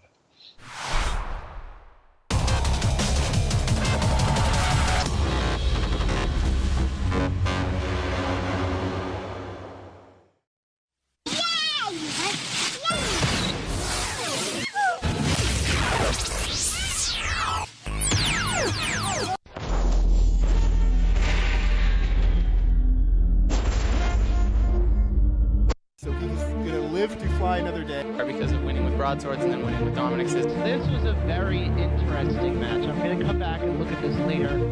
Oh no, he's so cool, but not very good.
Hello once again, space friends. This is our next match of the 12th Alliance Tournament, M.I.F versus Sleeper Social Club, and we got another great one for you. M.I.F bringing double Sleipnir, Basilisk, triple Gila, triple Worm, Stiletto, double Merlin, and Sleeper Social Club with lots of drones, Stratiuses and Eoses.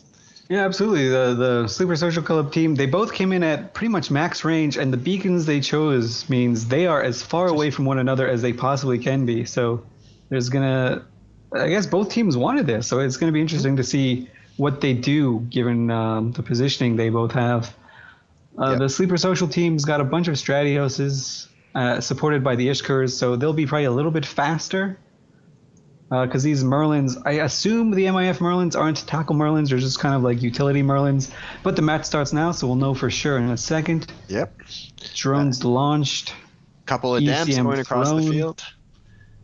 Yeah, and so it's worth noting M.I.F. banned out Balgorn and Armageddon, so they obviously were very averse to facing lots of nuding in this fight, so we'll have to see whether that plays into their fits at all. But their Sleipnirs are slowly moving across the field to get on top of Sleeper Social Club. Yeah, the M.I.F. team is just lumbering about. No team actually making any big movements. You see some drones going out. There are some Sleeper Social Club geckos just kind of chilling in the center of the arena, just slowly going towards their target right now. It looks like they're going to be trying to shoot a Sleipnir, because that's all they can hit. Yeah, the SSC Ares is moving across the field. Looks like he's going to try to get tackle. He's almost on top of the Sleipnirs. The rest of the team is well behind those. So if they can switch the damp over to the Aneros, they can probably kill the Ares very easily. Yes, and let's see what's going on. And it's drones. They're shooting drones. So right now, the entire M.I.F. team is focusing on the geckos and augmented hammerheads that are moving across the field.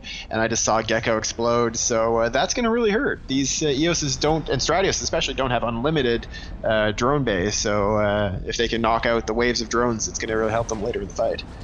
That is definitely one thing that we have yet to see really organized in any sort of aspects right now is the drones that actually move around. You can kill them. Like, drones are a damage type. They're great because you could throw them onto people, but they're the only damage type in even, at least in the tournament setting, that you can completely destroy. Like, you can't destroy the other guy's guns. You can try and damp them or tracking disrupt him, but these things are gone forever once the drones are dead. And in what may be a bad sign, SSE is sending a second wave of drones, and this one includes some EC-300s. It looks like they might have some ships that don't have any damage drones left, but we'll see. Those might be some desperation drones thrown out there. Just say, hey, just lock me up and you'll kill me and it won't do anything. There's also some more geckos. But yeah, that first Ares that charged across the field and went in with no support is dead. But other than that, there's been no significant damage applied to the ships. Yep, so...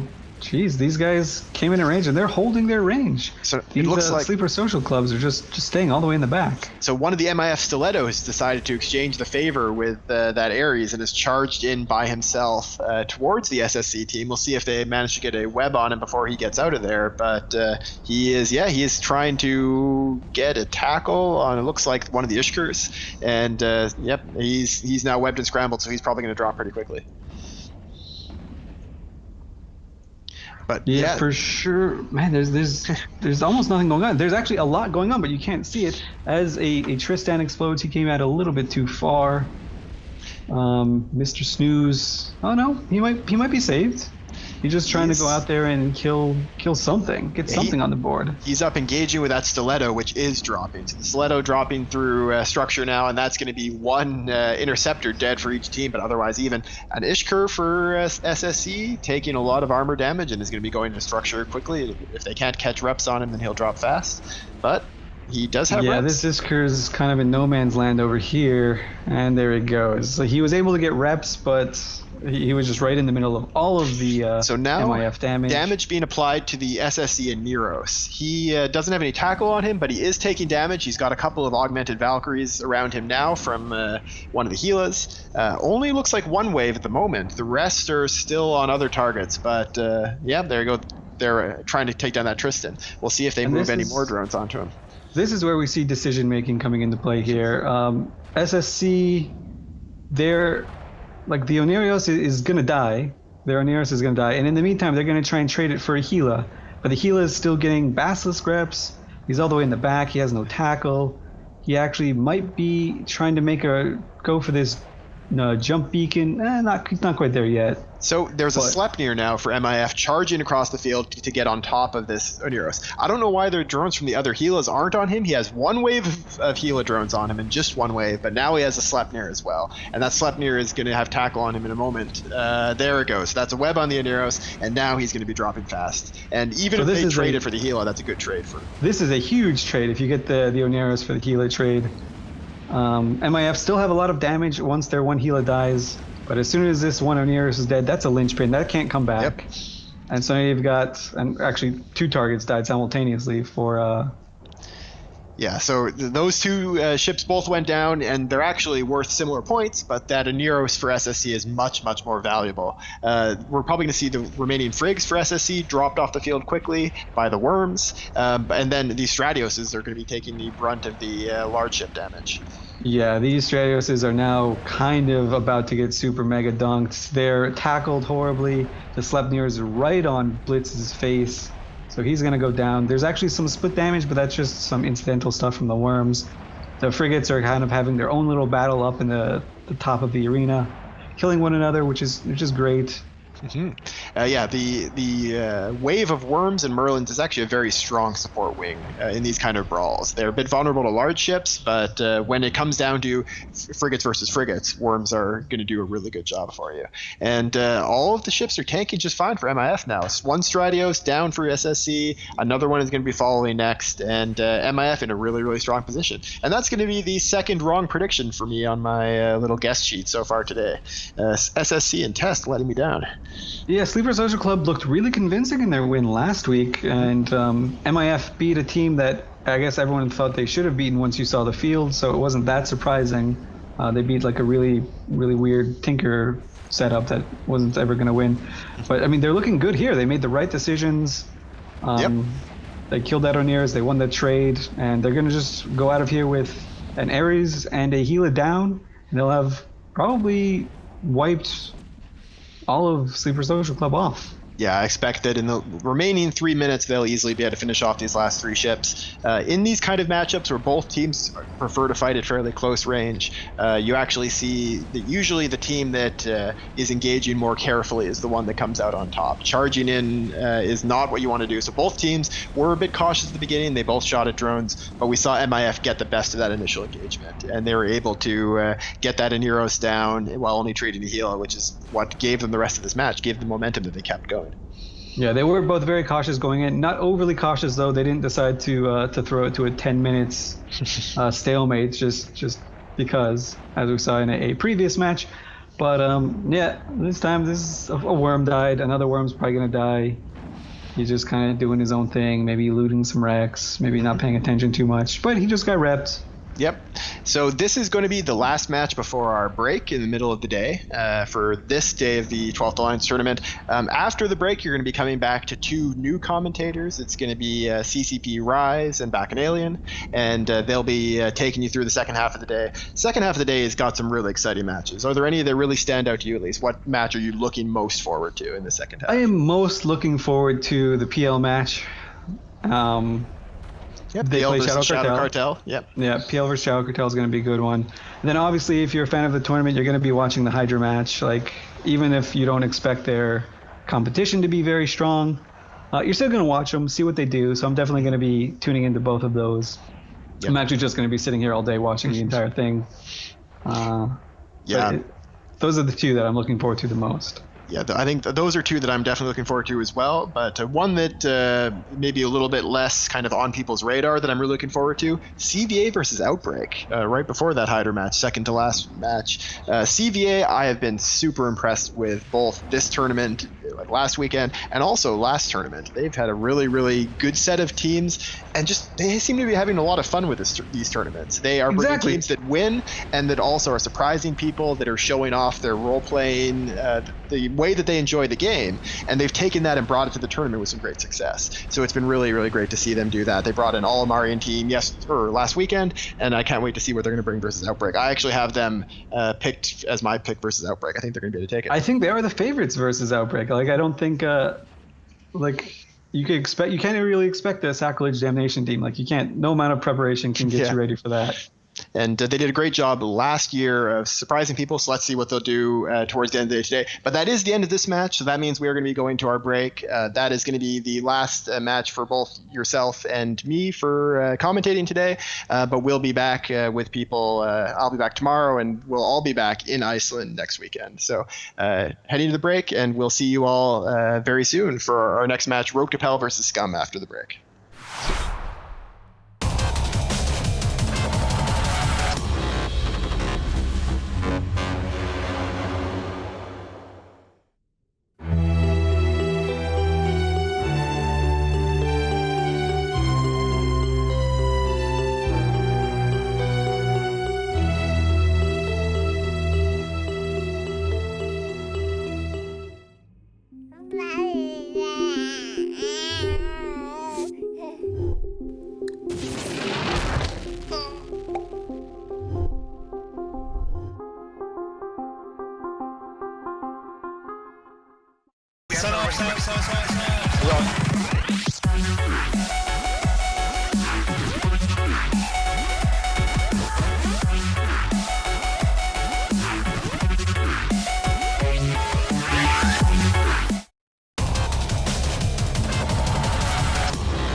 Hello, welcome back to the Alliance Tournament. I am CCP Rise, and I'm replacing CCP Fozzie, and with me I have Bach and Alien coming in for Elise Randolph. Bach, why don't you tell us about what we have on the field? Hey, good afternoon, guys. We have a Rote Kapelle team and a SCUM team sitting awfully close to one another. They came in at a pretty acute angle. They did come in at range. We have a triple Sleipnir setup, Scimitar, 2 Celestis, 3 Heretic, 2 Mollis, and a Kitsune for SCUM.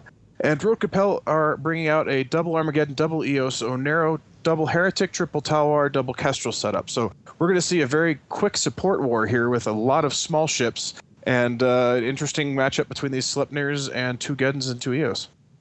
Yeah, and if you guys weren't around last weekend, just to jog your memory a bit, this is almost exactly the same setup for Rote that they had last weekend. They've changed a little bit with their support, swapped out a Celestis for these Heretics, basically.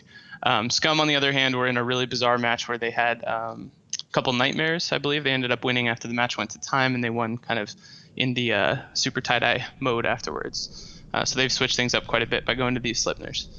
And underway, it looks like I see damps going across the field both ways yet. No drones launched. Now we go some drones from the SCUM side. Augmented Berserkers. Interestingly, have a Heretic, SCUM Heretic pulling off by himself. Kitsune down almost immediately for the SCUM team, taken off the field really quickly, probably by those Talwars. Heretic taking some damage on Rote Kapelle along with the Talwar. So many damps on the field. You can see there's, like you said, a huge support war going on here to figure out who will get control of just being able to lock. Yeah, we have a Mollis down, a Celestis into armor. Meanwhile, the Rote Kapelle Talwar is into armor as well. Heretic Ruri Hoshino stripped of shields, but holding up. That Celestis is losing armor little by little. His shields are coming back, though. Yep, looks like going to go for those Celestis next, and they're making really good progress. He is boosting back, getting reps from the Scimitar, but it looks like they're breaking him. He is, taking another big chunk of structure damage there. He'll probably be going down in just a second. In the meantime, Carrie's taking a lot of damage as well. Yep, Mollis off the field. Or Mollis, sorry, yeah.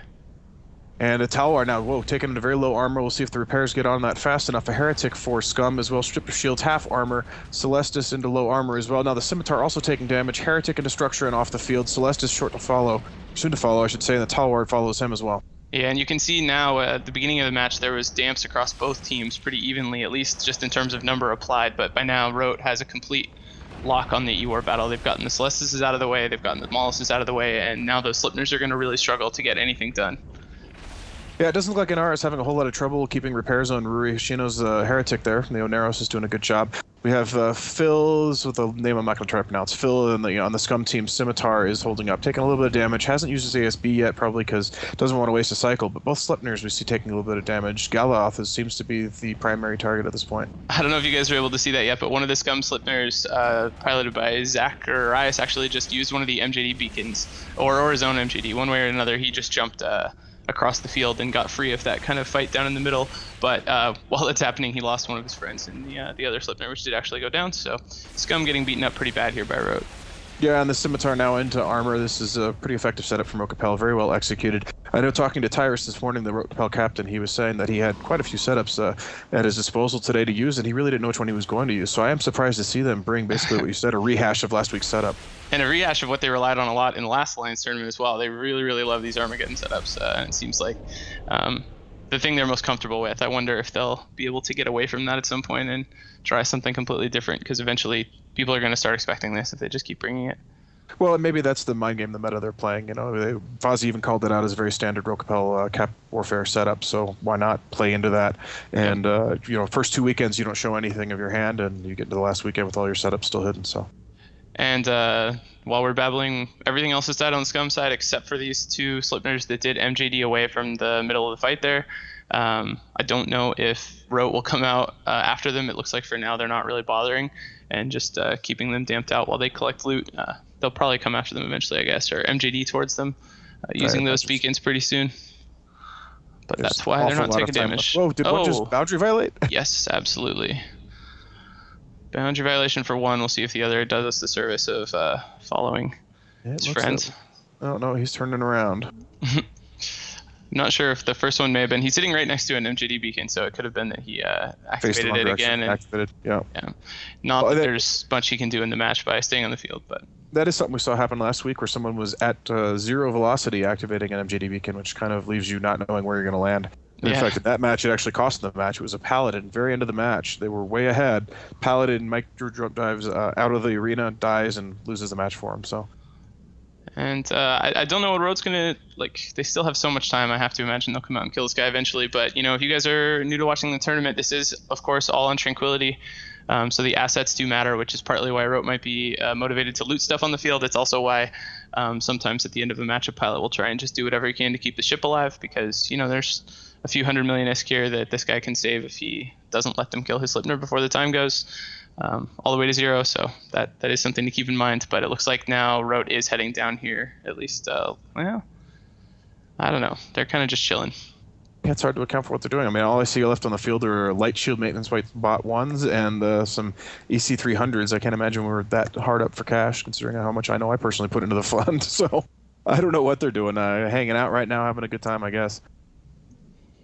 Yeah, it's kind of strange. I mean, the Geddons, of course, are really slow. It would take them a while to get down there. Same with the EOSs, but they have these MJD beacons everywhere. Another thing maybe we could mention, if you guys are just tuning in now, this tournament does have a cube of deployable micro jump drive structures that any of the ships in the match can use. And so you'll see that at least some can cause problems, of course, because they're not in the center of the arena. You can jump yourself outside and get blown up from boundary violation. But I don't know. Rote doesn't seem interested in using them right here. Local, actually, we're saying we're not going to try to chase you down. We're too slow. We're not going to throw away support to you. Will you guys just white flag, or if you want to fly the Scimitar or the Sleipnir over to us, we'd be happy to blow it up. Yeah, but again, why would he do that? He can hang on to some ISK if he just keeps it alive. Well, you know, for honorability and such. I mean, at this point, this is just watching damps across the field. Well, of course, SCUM are a very honorable organization, are they not? So let's see what this local negotiation comes to. I don't know if we can actually call the match for them. I suppose we could, but I think you'd need both captains to agree, and I don't know if the SCUM guy. I don't know. I don't know who the SCUM captain is actually, if he's even on the field right now. One of the Rote Geddons promising not to use his newts if he comes in, trying to offer him some kind of fair agreement. It's a fun story about that Geddon pilot. That was actually the Rote pilot who had to go to his next door neighbor and kindly ask that he shut off his wood chipper because he could not hear anything on Rote TeamSpeak. So that was an amusing story about that pilot, just to kill some time. Wow. He can now happily go over and tell him that yeah, it worked. Clear communication earned him a video game victory. Is now burning into range to let himself die finally. Yes. See geckos from the Rote Kapelle team coming out to meet him. Yep, along with some missiles from those heretics. What do you think about heretics? We've seen quite a few of those around. I saw some people in Twitch chat asking why there would be interdictors in the Alliance tournament, since of course bubbles don't matter and can't be used. But why are we seeing so many of those? Well, heretics are the new Saber, I think. With the range on those missiles, the light missiles have such a... they're so good at taking out frigate support, and we've seen the frigate support war matters so much. In this fight was a good example. You had the frigate E-war, and the heretics just absolutely shred frigates. So they're a great ship for the points. And honestly, we saw the same thing with Sabers in the last Alliance tournament. The meta shifted a little bit with the missile changes and such. So heretics the way to go now. Cool. And this guy is finally going to go down. Zacharias past his shields now, heading into structure, choosing the most honorability route, I guess, finally, and turning back towards the match. And there he goes. Congratulations to Rote Kapelle, staying in the winner's bracket with their second win. Yep, nice job. We'll be back in a few, guys.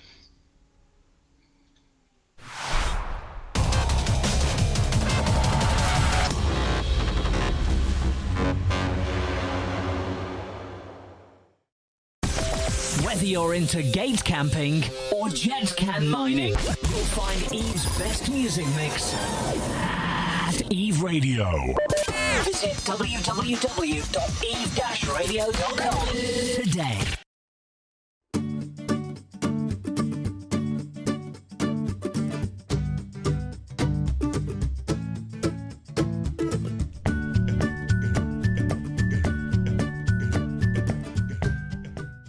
Do you like waffles? I like waffles. I like waffles. Do you like waffles? Yes, I like waffles. And pancakes and French toast.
Wow, I'm CCP Rice, and that ad was incredible. We are about to watch Ministry of Inappropriate Footwork against Coven, and I'm here with Bach and Alien. Bach, what's on the field? Well, the Coven team has brought a triple EOS setup, Oneros, triple Vexer, 2 Ishkers, Malediction carries Mollusk. Seems like no matter how many drone boats you ban, we can find more. And they are facing a triple EOS Proteus, double Vexer Navy, Hyena, which I don't think we've seen many of, Mollusk, and Punisher. So what are your thoughts on this match? I mean, like you said, kind of drones everywhere is pretty standard by now, I guess. The Coven team brought helos last week, and they got them banned out by Footwork, so they've just kind of made an adjustment, but stuck with the same kind of more like traditional core setup, whereas Footwork has this more tinkery setup. I don't really get it, actually. The Proteus is Logi, right? And they'll just kind of hover around him and let the drones do work, but I'm not sure how that'll go. I guess it did well for him last week, even though the setup has changed just a little bit by adding a little more of this support and having one less Navy Vexer. But we're underway now, and so we'll see, I guess. It's definitely an interesting choice. When you add in smaller ships, you always run the risk of them getting volleyed, so it's always with a tinker type setup. If you're relying on not losing a ship, that's a big risk. We do see drones going both ways across the field. I see geckos, augmented hammerheads. The Hyena immediately stripped of its shields into armor there. Proteus will start having to do some work right now to talk about that volley. Yeah, exactly. And yeah, like you say, it's adds a lot of vulnerability to these like short-handed tinker type setups to add this little support, and it looks like it's going to hurt them right away by losing that Hyena, although he's recovered a bunch of his armor. He's actually tanking, pulling back almost all of it already. That's pretty awesome. In the meantime, they do have the Coven Oneros webbed.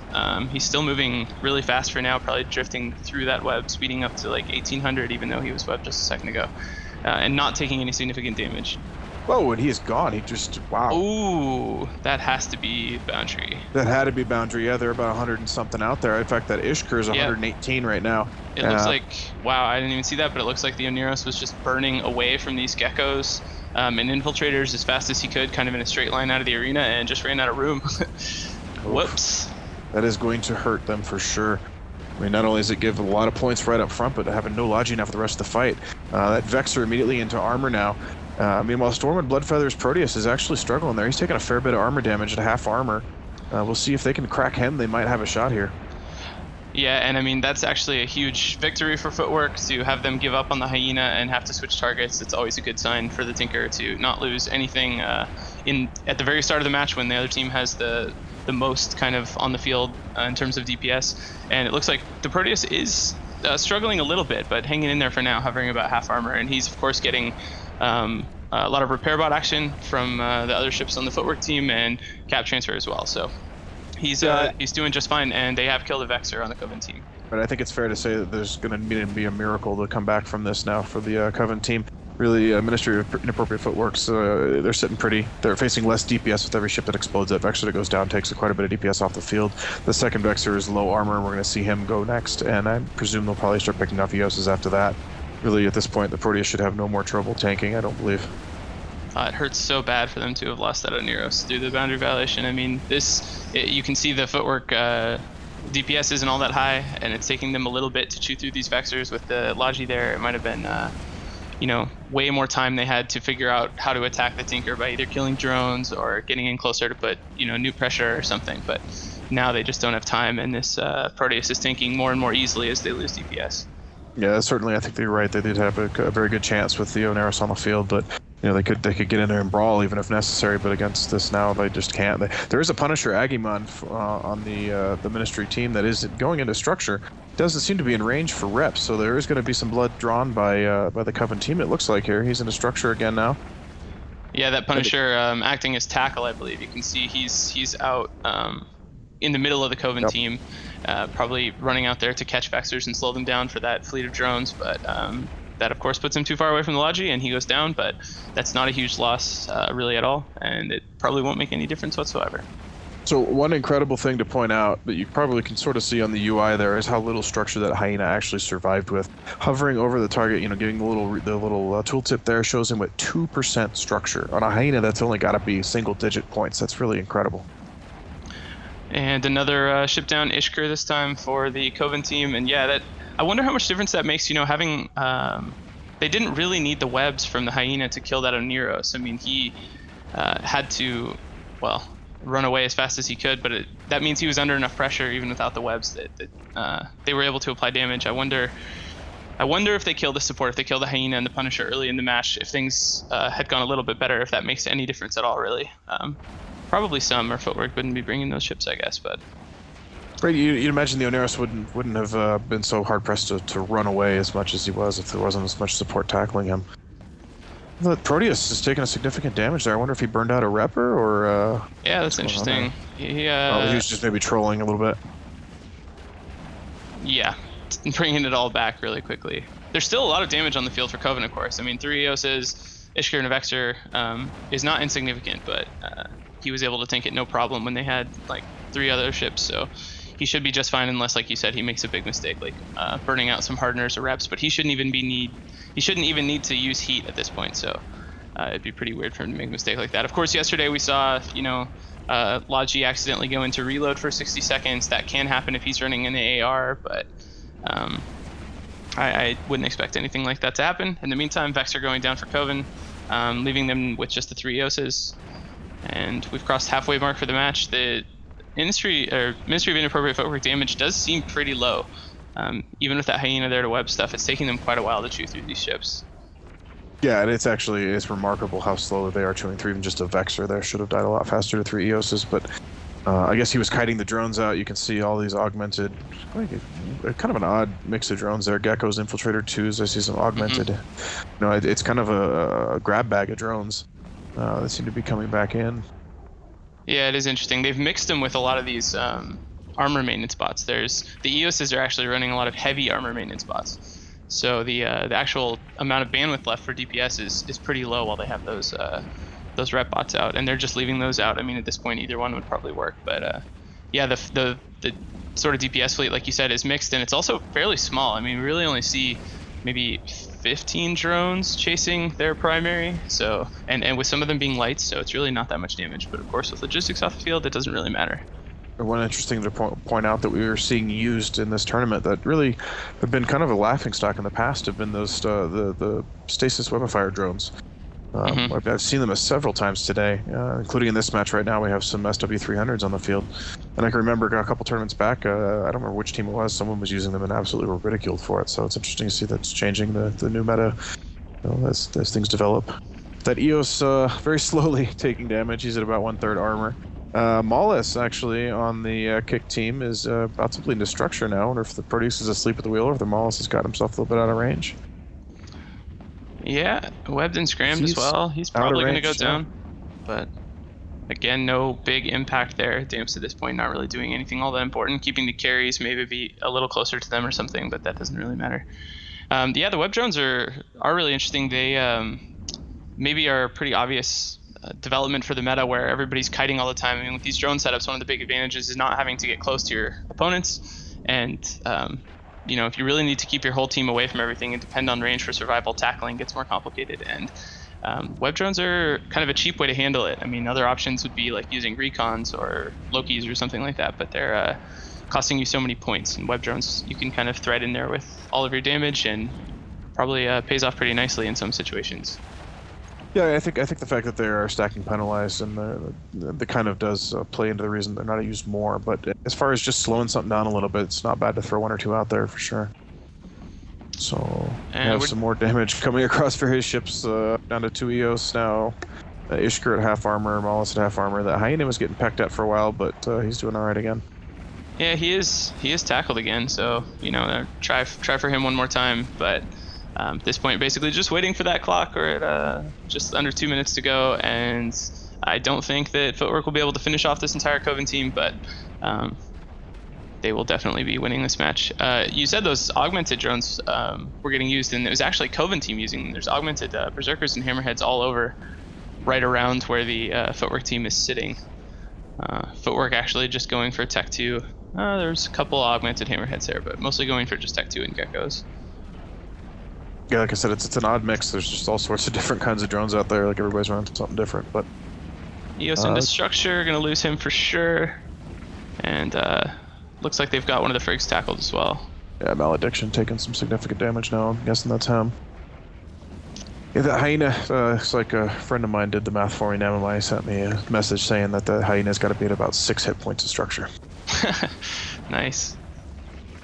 So there goes the Maulus there that just vanished. So good job by that Logi pilot. Show two examples in this match of how important like Logi pilot skill is. Getting reps on that Hyena in time to keep him alive by just a couple hit points, and on the other side, Logi pilot getting a little overwhelmed and flying straight out of the arena. It's not an easy job. Absolutely, and honestly, not boundary violating is it's actually harder than people might think when you're being run down in something that needs not to be tackled, and you're just trying to get away as fast as you possibly can. You know, on TQ, you just hit your MWD and go. Malediction explodes there, but Yeah, I was gonna say it's tournament arena. You don't have that option. Right, it's a limitation you never have on TQ. I mean, range is really important, but it's always range relative to other ships, or sometimes to a gate or something like that. But an invisible wall that kills you instantly is something that doesn't exist anywhere else. So adjusting to that, definitely not easy. And we are at time now. So with that, Ministry of Inappropriate Footwork takes another match with a Tinker setup off of Coven. Well played, and we'll be back in a few.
In Eve, the only thing worth more than ISK is trust. This October 4th in Amsterdam, Eve, Israel.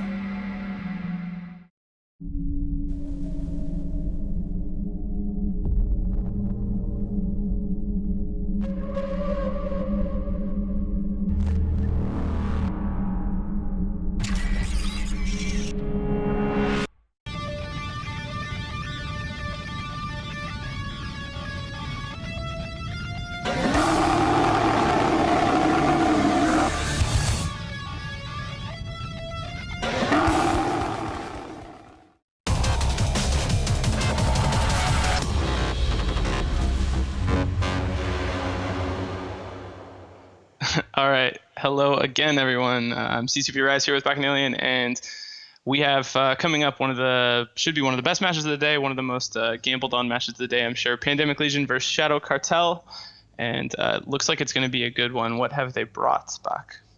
Well, both teams here have warped in at 50 from rather oblique angles, so they're actually probably a good 75, 80 kilometers from one another.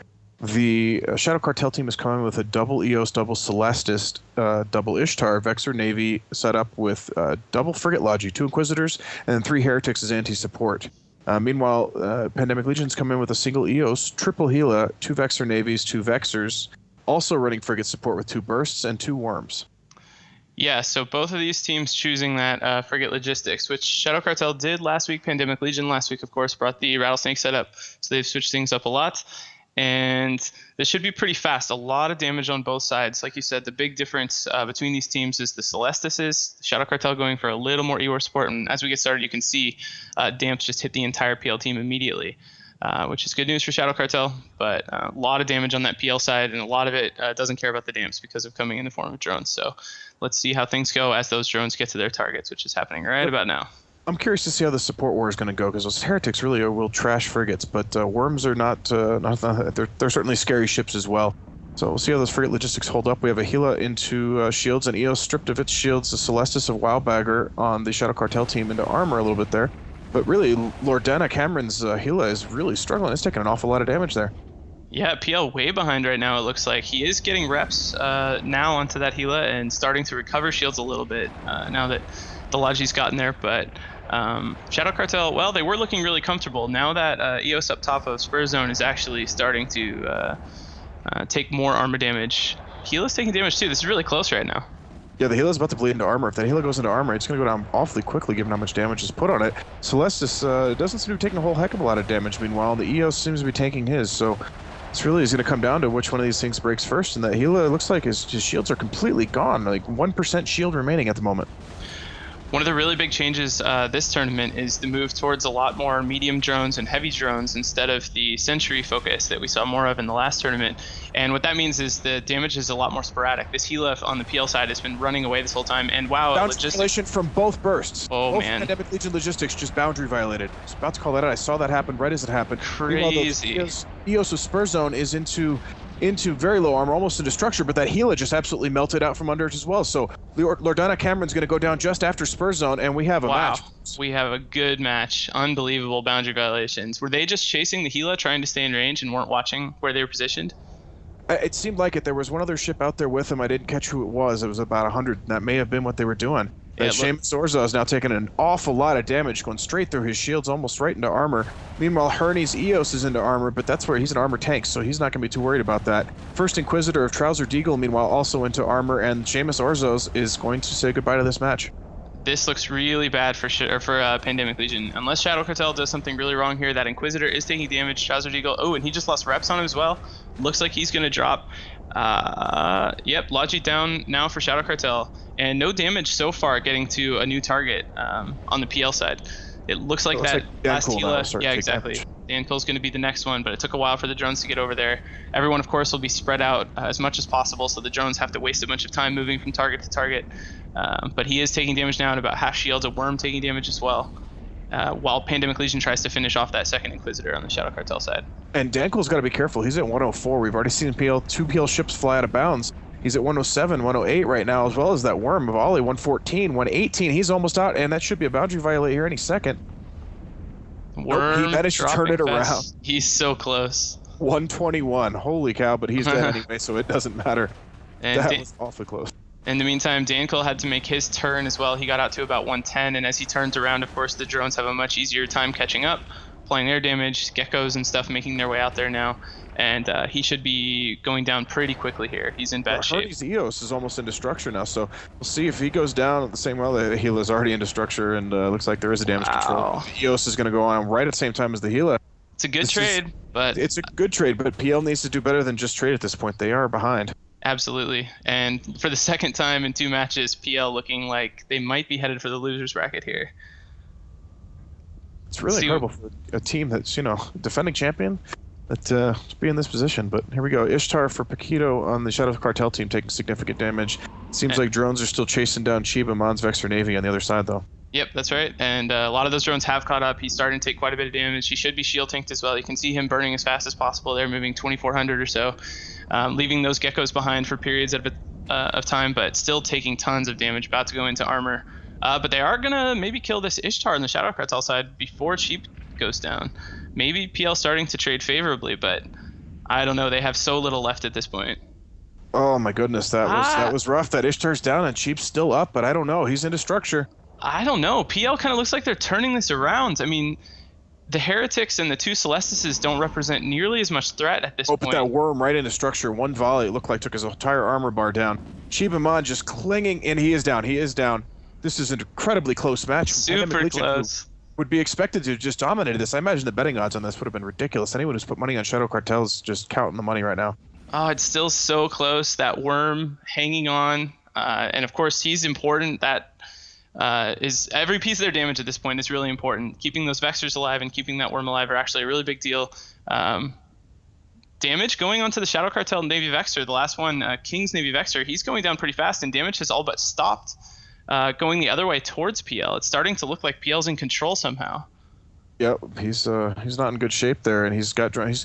The drones are doing that kind of thing where they stop behind him, so he's got a reprieve for a second. But he's into structure now and not really outrunning any of these drones. He's got about 15 drones on him there.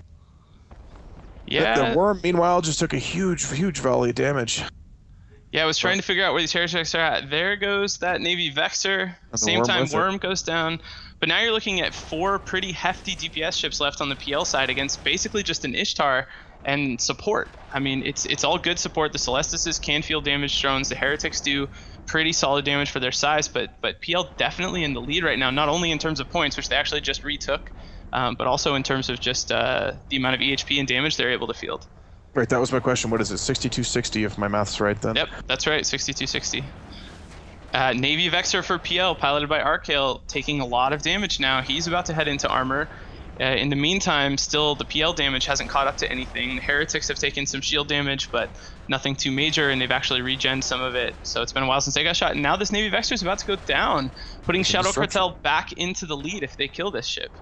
And the same thing with him. He's out there near the boundary, again, trying to kite out drones. I mean, he hit 114, 150, and they're really playing with fire with that, but he does. He's got a cloud of drones on him. He's trying to outrun.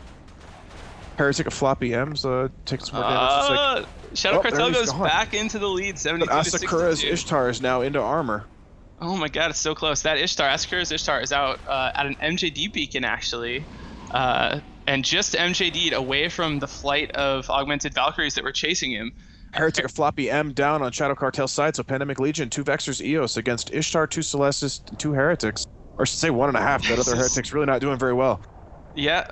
Last Heretic getting pretty low as well. This Ishtar just jumped to safety. Like I said, we'll see if he can get some of his damage applied somewhere. We see Pandemic Legion drones moving across the field, switching targets. Maybe the ones that were on the Heretic now moving to something else. In the meantime, it looks like they're going after the EOS. EOS. I was thinking that. Why not go after Des Affinity's Vexer, who's already got a little bit of damage, or even Forlorn Wangraven? I mean, 2 Vexers, either one goes down pretty quickly. You just need to get points and just get cheap DPS off the field at this point. EOS is going to be the toughest nut to crack on this field right now. Exactly, yeah. It is a strange decision. Maybe something about ranges that they're, for some reason, not able to get to the Vexers, or maybe they're just not worried about the Vexers. Maybe they've killed their drones. I have no idea, but they're actually doing a lot of damage to the EOS. That EOS now getting low on shields. Celestis Wildbagger into armor now. 2 minutes remaining, just came down the call in locals, so this is going to go to time perhaps, but this is incredibly close match. Celestis taking more damage, almost into structure now. All of the PL medium drones there onto that Celestis. And we have a tie match. Down 72-72 with 1:40 left. Shadow Cartel Ishtar is still in good shape in terms of HP. Those Heretics are still super vulnerable, and PL's just shown they can kill the Celestis as well. But this EOS on the PL side about to go into armor. Can they actually get him down before this 1 minute and 22 seconds is up? And this is a tough spot for Shadow Cartel, because before you lose that Celestis, you think, just run away. You know, run away, kill drones. Your Heretics are pretty good at picking off drones, but now if they lost that Celestis, they're even. They have to kill something. And right now, the only thing they're making progress on is that EOS. That's a really risky venture. It's going to take so long to kill that thing. You stand a really good chance of a Heretic getting caught. And there's so little damage left on the field for either team. I have to assume there's been, picking away drones, and all that's really left hitting this EOS is like 4 augmented Valkyries and 1 Hobgoblin 2. Celestis just lost its shield. Some drones have caught up to him. He's got a big flight of drones right behind him. About 10 drones attacking him. Into armor now. Heretic down. Pandemic Legion in the lead. God, about Heretic 30 down. seconds. They have to kill this EOS now in 40 seconds, and I don't know if they can do it. He is taking damage, but losing that Heretic is huge. Puts PL in the lead. Oh, there's 30 seconds. Oh my god, 30 seconds remaining. Red armor. 25% armor. Ishtar taking damage on the Shadow Cartel side. That probably won't matter. It only matters if they're able to get this EOS down. 9%, 6%, 5%, 3%. There's not time. Going into structure now. Structure. 15 seconds. 82, 76, 75. They might get him. Go. Oh my god. In the meantime, 5 seconds remaining. Come on. No, so close. 20%, and that's the match. Holy cow. He goes down after time. He just went down. Wow. Match decided by no more than 3 seconds. That is insane. Oh my god. Unbelievable. PL again. Skin of their teeth. Getting through by the skin of their teeth. Wow, wow, wow. What a match. That was amazing. We're going to take another break and be back in a few minutes, guys.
With day 4, that means that pretty much only the good teams and Test Alliance are left.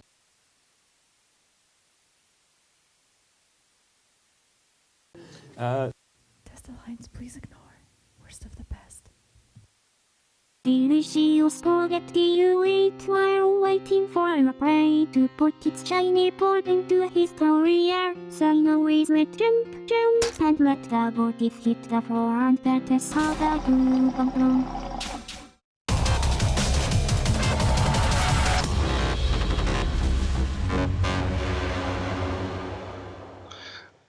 Welcome back to the most intense Alliance tournament ever after that last match. I'm CCP Rise here with Bacchanalian, and before we start talking about Methodical Alliance versus Gorgon Empire, I just want to say on stream to confirm that Heretic, the Shadow Cartel lost at the end, was a micro jump drive boundary violation. Jumped way out of the arena right before the match ended, was not actually killed by PL ships. So maybe that was clear on the stream, but I just wanted to make sure you guys see that so that the guilt inflicted on him is as big as possible. But tell us what's going to happen in this match, Bach. Oh, this is going to be an interesting one. We see some very heavy capacitor warfare team coming in on one side here with the Paladin, 3 Armageddons. That's 3 Armageddons. Damnation, Thrasher, and 2 Bantams, so Logi frigates again. And they're going up against triple Astarte, Armageddon, Guardian, 2 Curatores, 2 Mollis, and triple Merlin. Those Astartes are going to have a really bad day against 3 Armageddons. Yeah, definitely. And Methodical setup looks really strange. They do have Bantams, which should be shield reps, which means that would make these shield Armageddons and a shield Damnation. Seems pretty odd. The Paladin, of course, kind of can do its own thing, which is what they did in their last match and worked out for them. So let's kind of see how it goes, I guess. Pretty weird setup. I guess we'll toughen the speed these ships reach right away.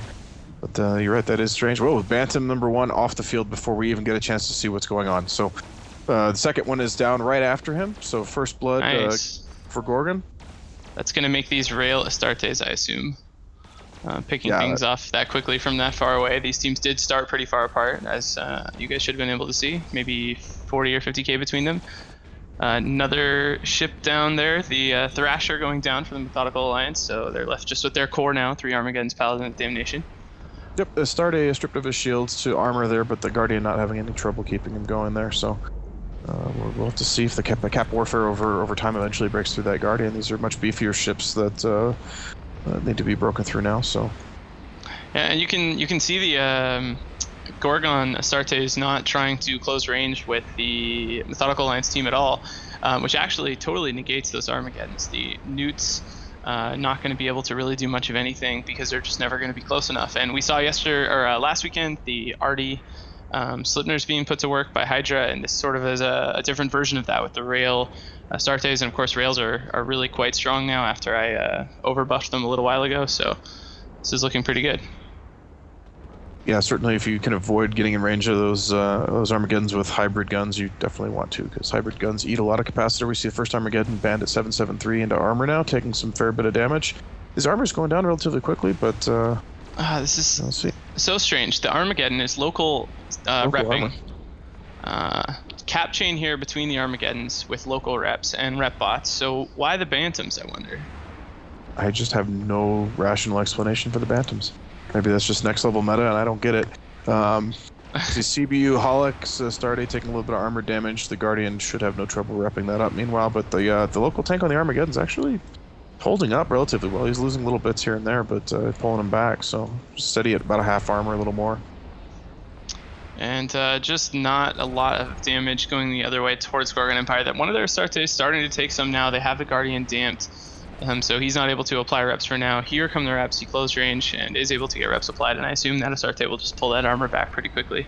But like you said, Armageddon hanging in there for now as well. He's at still 50% armor, so see kind of how this develops. I have to think that this kind of tiny tinker chain here between the Armageddons can't hold up against an entire team for all that long, and yeah, he is starting to actually break now.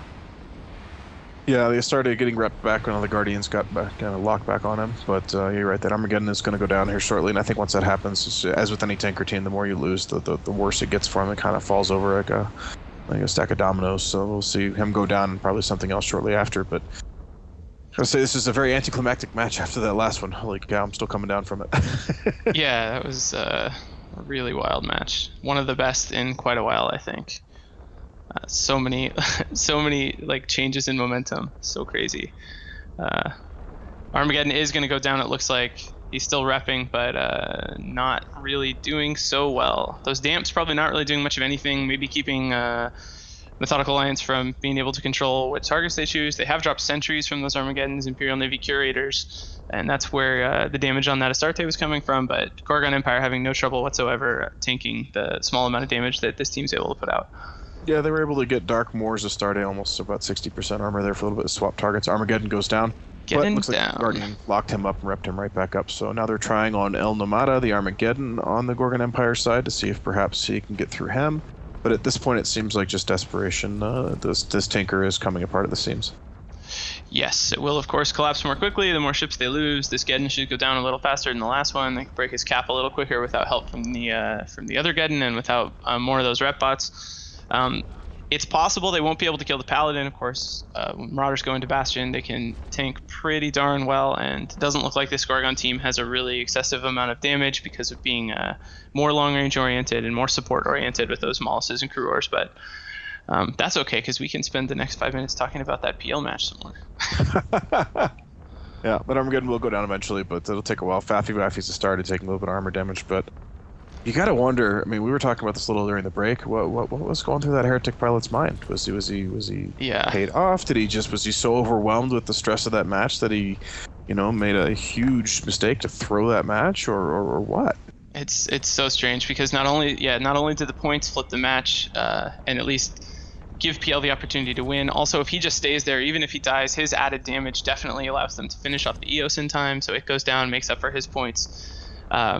A lot of people's minds, I think, go to a throw. It's maybe not so hard to send a convo and say, hey, you can have 5 billion ISK if you just blow your ship up. But I like what Fozzie said to us during the break, which is actually, in almost all cases, especially from serious teams, when something really weird happens, the best assumption is that it's just a mistake. That it's, people do weird stuff under pressure, and that was about as much pressure as you can have in a match. And he may have just been tunneled on thinking he was going to keep his ship alive and not noticed how it was oriented and made a big mistake. But it'd be interesting to hear the story as it kind of comes out from PL. In the meantime, or from Shadow Cartel. In the meantime, the second Armageddon does go down just past the 420 mark there in the match, and one Armageddon to go, and then we'll have to see if they can break the Damnation or the Paladin. Seems like there's some miscommunication on the Gorgon Empire side. They're attacking both the Paladin and the Armageddon, but it seems they put all the damage on the Geddon now. He's taking a significant amount of damage, and it looks like he will go down even faster than the last two. But yeah, I'm just super interested to hear. I would have loved to hear the stress on the PL side as those Logis flew out. That's such a huge mistake, and it's 2 matches in a row actually, hugely swung by Logi pilots making boundary violation mistakes. It's amazing they were able to pull back after that. Third Armageddon down, just 2 ships left now for Methodical Alliance. Gorgon Empire obviously in control here. Fireworks on the field. Well, you've got to wonder, and after we've seen such efficient displays from Camel Empire, from HYDRA, from Exodus, from various teams, even CVA's, matches, they're just really, really methodical, deconstruction of the enemy teams. And Pandemic Legion's the team you expect to do that. You expect them to come out there, not lose a ship, to just steamroll their opponent, and they haven't. They've come out and barely, by the absolute skin of their teeth, survived their matches. I wouldn't even call it won. They survived their matches. Yeah. And what does that say? I mean, what is that? What are you thinking? If you're Camel Empire, you're kind of a team that's maybe the second tier. You think you're going to place 3rd, 4th in the tournament because you don't know how you're going to match up against a Pandemic Legion. Well, suddenly Pandemic Legion's not playing up to their potential. This opens the door for a lot of other teams that consider themselves maybe top 5 teams, but maybe not the one to win it all. Suddenly they've got the shot. Paladin for Artemis now in about half armor. He's tanking. It looks like he is in Bastion, but it doesn't really matter at this point. This match is well and over. Yeah, definitely. Only matters to whoever owns the Paladin, and it looks like he'll probably be able to tank it. There is neutralizers NOS on him, so it's possible they'll be able to break it. But yeah, I mean that's an interesting thought. It's definitely felt like there's a pretty wide gap between the very top tier tournament teams for the last few years and kind of another tier that's right below them with teams like Exodus and maybe even teams like Shadow Cartel. But maybe we're seeing that gap close a little bit. That kind of middle tier team able to put more pressure on, and maybe the top tier team sliding a little bit. I don't know. like you say, seeing PL survive matches twice in a row is pretty unusual. So you got a cargo container being popped out there. I'm trying to look and see where it's. Paladin definitely going to go down. That's a nice kill for Gorgon. Get to finish that off before the match ends. Yep, 2 minutes remaining. Heck, they might have time to get the damnation while they're at it, depending on how well tanked this damnation is. So, yeah, I can't wrap my head around the bursts. I've been trying to rack in my brains the entire time here. The Bantams, you mean? Bantams, I'm sorry, the Bantams, not the burst. Yeah, Yeah, it's really strange. No idea. Maybe just to keep the Thrasher alive. It's like a... That seems like an awful lot of points to... Basically, that's a lot of points to put in just a Thrasher. Like... Yeah. Yeah, like you said, they might be able to finish the damnation off. They did get the Paladin, use the last 30 seconds here to kill that command ship, even though it is pretty zinky. And I don't know, Rail Astartes seemed pretty cool. That I wonder if we'll see, you know, a shift towards long-range turret meta because of its ability to sort of kite around, apply damage more quickly, compete with these drone setups that are relying now more on mobile drones rather than sentry drones. That definitely changes things a lot, and I wonder if more teams will adopt rails and artillery or beams as we move through the tournament. We'll have to see. Well, the one thing working against them killing this Paladin here is the fact that the resist on the damnation are just so high. I don't know if they're going to get through it, but you know, I've flown Rail Astartes before when you first released the new rails, and they certainly were effective. Even with a shield fit, they're quite nasty. So don't underestimate their damage. And you're right. I think it's interesting to see if we see more of them. That said, the hybrid guns require capacitor, unlike the Sleipnirs. So that is the match. It looks like it wrapped up, and it is a very clean win for Gorgon Empire. Yep, good job them. That'll do it for this one, and we'll be back in just a few.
Represented by Pandora's Spear and Viper Fleet Inc.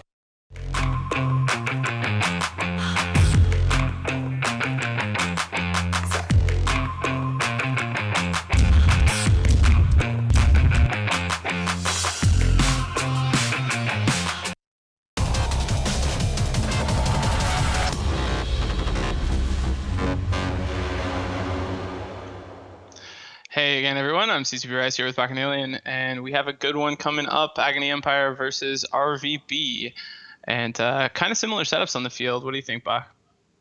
Yeah, we have, once again, the Galente drone spam. We have from the Agony the triple EOS, double Vexor Navy, triple Vexor. They're running 2 Navitas logistics, I believe, there, and then Tristan Worm. And on the RVB side, we have an EOS triple Ishtar, Oneros logistics, triple Vexor, Enyo Tyrannus, and 2 Punishers. So you say very similar, but different execution of the same idea. Yeah, definitely. Big differences in a couple different ways. Both Agony favoring the EOSs over Ishtars that RVB's chosen, and then the huge difference in logistics. The Frag logistics on Agony side and the 2 Navitases versus the Oneros on the RVB side. And those will, really be like very different to fly. Having those Frag logistics is a very different sort of thing than having the cruiser that's slower but has much longer range. And we're underway.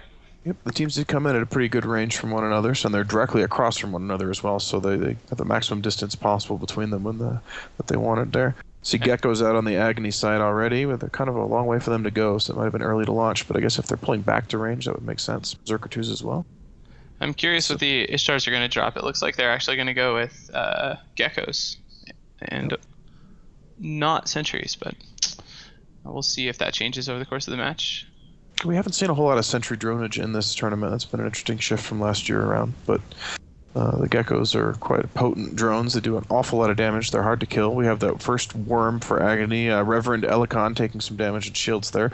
Nothing much, just looks like he got plinked at. But there go his shields. That's on the second volley there, so we'll see if he winds up being in trouble or if the logistics can keep up with it. And the RVB drones have made their way over into the Agony team to do damage to that Worm, but on the other side, Agony actually hasn't sent any of their drones towards RVB yet. They're so the entire Agony team is playing with fire here a little bit. They're at 112 right now. The Vexor, anywhere between 107 and 115 from the beacon at this point. So that's a really dangerous area. You don't have a lot of place to maneuver right there. If somebody takes a wrong turn, suddenly you have boundary violation. And if everyone's following everybody, you boundary violate the entire team. Yeah, that is a very interesting choice. And they've actually pulled in a whole bunch of their drones now as well. Maybe switching types. They pulled in a bunch of Geckos. And here they go. Now Agony sending their drones in towards RVB. Looks like mostly Geckos along with some infiltrators as well. We have a Vexor on RVB taking damage. Fiona Arenes is into armor already. See where they send that damage to. Yeah, it looks like that Vexor is going to be first. Damps on the Oneros, hoping they can keep reps off, but you can see for now that's not working. Vexor is catching reps from the Oneros. Most of the ships on both teams pretty close to each other. That RVB Oneros is a little ways away from the rest of his team, but not too far. And, even though he's able to rep them, looks like this Vexor is going to go down. Yeah, he's taking an awful lot of damage, and Tech 1 cruisers are very flimsy ships, so that was a good first damage choice. They do a lot of damage. They're cheap and easy to kill. So Ishtar from MacGyver 3rd now is stripped of his shields. We saw a little damage go onto Kenda's Vexor Navy issue on the Agony side, so half shields for him. But neither there go his shields. Really interesting trying to watch what the drones are actually up to for both teams. It looks like RVB had their drones near their ships, not actually across on the Agony ships, while that Vexor went down, maybe trying to kill some of the drones that belong to these Navy Vexors, since they're not able to field very many replacement drones. But now they've sent them over towards the Agony team. Although I still wonder if they're shooting drones. Now they have weapon scram on an EOS. Maybe they'll start shooting him, but I wonder if they're trying to kill some of these Geckos off to cut into the DPS that Agony's able to do. RVB Enyo just absolutely devastated. They're taking 100-0 in about 3 seconds. So that's some tackle off the field and quite a bit of DPS as well to go with it. So yeah, Nexia Starks, EOS for Agony, as well as the Vexor Navy issue of Kenda are both into a little bit of armor damage. They're not, I guess the EOS taking substantial armor damage now, and not a whole lot of armor damage being leveled across the RVB side. The Oneros is sitting pretty right now. Yeah, the Oneros is pretty safe, kind of positioned behind the rest of the RVB team. It's going to be pretty tough for Agony to get to him. I mean, they could try sending the Worm over or something like that, but they would probably lose it. So they're just staying huddled in this little ball near the edge of the arena and either shooting drones or going after targets in that main group. I think there must be a lot of... Oh, wow. EOS just evaporated. He went down. Oh, he was going down slowly. Okay. He was going down slowly. He does. He did very steadily. Not particularly slowly. He was definitely sure. down. I was too busy watching these drones. Still trying to figure out. It still looks to me like RVB is trying to kill Agony drones. Somewhat. A lot of the drones are sort of mixed together and seem to be following each other. But anyway, We have two RVB ships now, two Ishtars, both into armor. It's an interesting choice, splitting damage. I'm not sure what the logic behind that is. You usually want to pile all your damage onto one spot and see if you can crack through. Maybe they're trying to stress out the Oneros. Meanwhile, you see Skyless Vexor taking damage as well. We have first damage on one of the Navitas, the Worm into half armor, so a little bit of damage going across the support on the side of Agony in the meantime. Yeah, really strange. It's also none of the ships really moving in towards each other. Maybe getting a little bit closer now, actually, but until now, staying pretty far apart the whole time. Worm down for Agony really quickly there. RVB able to switch some damage over to him really fast and finish him off. And now it looks like Agony diving in towards the RVB team. Yeah, and you can see damage going across multiple targets. The Tyrannus of Mesuko Leon is into low armor. Skyless Vexor into armor. The Vexor of Elodie Lagan and Agony is also into armor. Wow. You see shields stripped off of multiple ships at the same time here, so... Yeah, it looks like Agony said everybody pick your own target and go crazy. It kind of does. Vexor going down now for Agony. And a Vexor down for RVB Vexor at the down same for time, RVB. so... Yep, trading back and forth now. This is going to just turn into a big old brawl right in the middle here. Looks like both teams ignoring logistics for the time being, at least. Tyrannus repped back up. Another Silas Sannyasi's Vexor for Agony there into half armor, taking significant damage. Meanwhile, Alcor's Vexor on the RVB side stripped of its shields and into armor, but it looks like Silas will go down long before he's really in trouble. Ishtar, Fallen Titan into about half armor as well.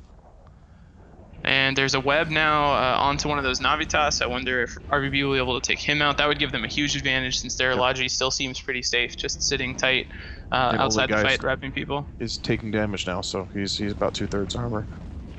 Alcor's Vexor on the RVB side, struggling pretty hard there. He's in low armor, and the Fallen Titan Ishtar is also into low armor. Here goes Alcor into structure now. That'll drop quite a bit of DPS off the field, but Agony's about to lose a Vexor Navy issue, and it is gone as well. So a lot of trading now. A lot of trading, but so far RVB really coming out ahead, I think. I mean, they've still got that 3 Ishtar, 1 EOS core. Their Logi hasn't been touched at all, while at the same time Agony's looking at maybe losing their first Logi Frig, and they've lost a lot more DPS ships as well. There goes that Navitas. They've lost, the command ship. But the Oneros on RVB is in destruction now. He's going to go down. Once that happens, that could really shift this match around. Agony can now freely apply DPS to whatever they want and break it. Nice catch. So Carver degrees on Agony. His Vexor's caught and taking quite a bit of damage, but Fallen Titan's Ishtar now is just absolutely melting. Watch his armor just go away. Looks like he's got a little bit of local rep. I saw him pull some back. Meanwhile, the second Navitas on Agony going down. The Vexor for Agony just exploded. Ishtar, Fallen Titan still hanging on there, but he's in destruction now. He should be gone in one more. So this is still anyone's game right now. We have 2 EOS Vexor Navy against 2 Ishtars and an EOS, really, and a little bit of support on both sides. It's kind of irrelevant at this point, I guess, besides killing drones. So Tyrannus about to go down, it looks like, or at least take significant damage. MacGyver III's Ishtar also in armor now. And it looks like that Vexor, the last Vexor that Agony lost was kind of their tackle ship. They do at least have a web still somewhere, but he was the one that had the tackle on that Ishtar, and now they just have the damp. You can see they're killing an Ishtar even though they don't have any tackle on it. That's going fine. Looks like he's going to drop. They're probably going to trade back for their other Navitas. He just died. Vexor Navy issue on Agony Empire going really low now as well. Still incredibly close match here. Where are we at on points? Because I'm a little behind on my numbers here. Ishtar goes down there, and I'll let you know after these two drop. Vexor Navy as well. So now we're at 63 to 66 in favor of RVB, and this is still incredibly close. 2 EOSs versus EOS Ishtar.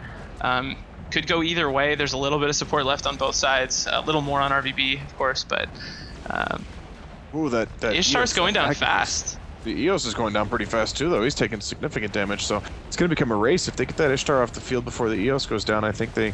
I don't even know. I think RVB have a pretty significant advantage here if that EOS is struggling as hard as it is. We'll see. That Ishtar is going down, though. He's low armor. Ishtar's going down a lot faster than the... Well, they're catching up a little bit. Wow, so close. The Ishtar of Dracoth about to drop right before the EOS, most likely. Yep, there he goes. And they need to get damage on that other EOS and see if he can get ahead with that. So we'll see where we're at for points after this EOS goes down. Tyrannus taking damage now. No tackle on that. It's interesting. They're able to... Probably Tristan catching up to him. Both EOS is taking damage. Extremely close match as well, though. There goes the Agony EOS. So now we're at 77 to 82. RVB still in the lead by 5. Agony needs to either... But Tyrannus just went down as well, so... So 80 to 82 now. 2 points. They can just focus on this support, but that EOS is tackled, so he's not going to be able to move around. I don't know if 1 minute's enough time for the EOS 1v1 to really go anywhere. This might turn into just a support battle. We have 1 Punisher against the 2 two Punishers against the one Tristan, and the Tristan stripped of its shields, and that's going to be a rough fight. Meanwhile, Su Li's EOS is doing better, is taking better than the Zandrakov in the EOS versus EOS battle over here. I don't know, that's going to be but there's not time. There's not time for that battle. I think the EOSs need to focus on helping the support out. If they can send over some support to help the Tristan kill one of the Punishers, they can the even Punisher points just up. took a huge chunk of damage, stripped of his shields into armor. Yeah. I wonder if that's exactly what he did. 30 seconds remaining. That Tristan Tristan looks like he's struggling too, but that Punisher's starting to take damage now. Oh, it's so close, but the Tristan's webbed. He's hurting pretty bad. Both Punishers right on top of him. They're probably going to finish him off with just 15 seconds. Can the EOS kill two Punishers? There's so little time. I don't think you can. Wow. Yeah, I think it's exactly what happened, as you were saying. Both EOS. Tristan's still alive. If this Punisher goes down and the Tristan stays alive, we have a tie match, I believe. 2 points for the Punisher. No, it's not going to happen. Oh, he went down! Whoa. Overtime, 1.5x speed right now. We have 5 minutes of overtime, and that second Punisher taking damage. Tristan's still hanging on. Tristan is down. Oh my gosh, wow. What a match. The last second, I mean, I don't think there could have been more than 2 seconds on the clock when that happened. No, I didn't even think that there was time. I thought it happened like a second after the match ended, but we can see in local that the timer actually ended. It went into... But the match isn't over. This keeps running now that it goes into overtime. Right, it goes to 5 minutes no matter what happens, basically. Until all the ships are cleared off the field on one team or another. This match but now the RVB EOS is really dominating the Agony EOS, apparently. And as we go into accelerated tie-dye here, it looks like RVB is going to win this EOS 1v1. They do have that other Punisher still alive. Wow, what a match. I wonder if either of these pilots realized that the match wouldn't end like the surprise tie and match continuation.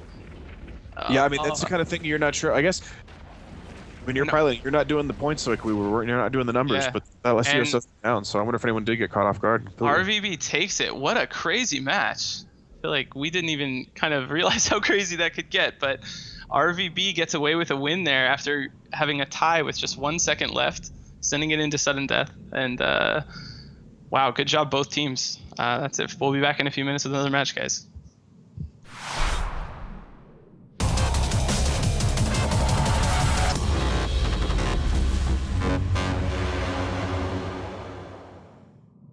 Align.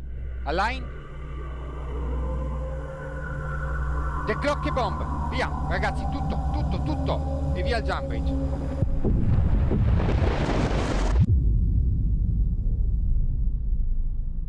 Do you like spaceships? Do you like explosions?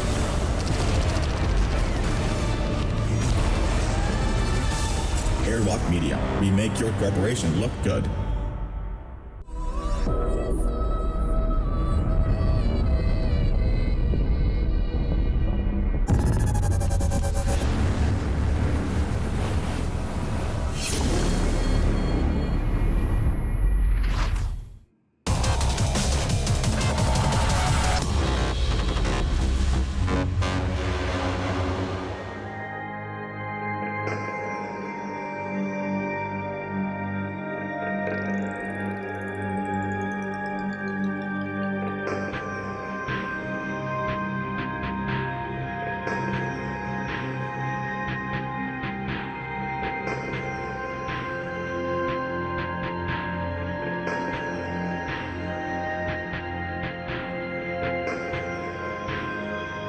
Oh no, I bombed. You bombed us. So I'm sorry, guys.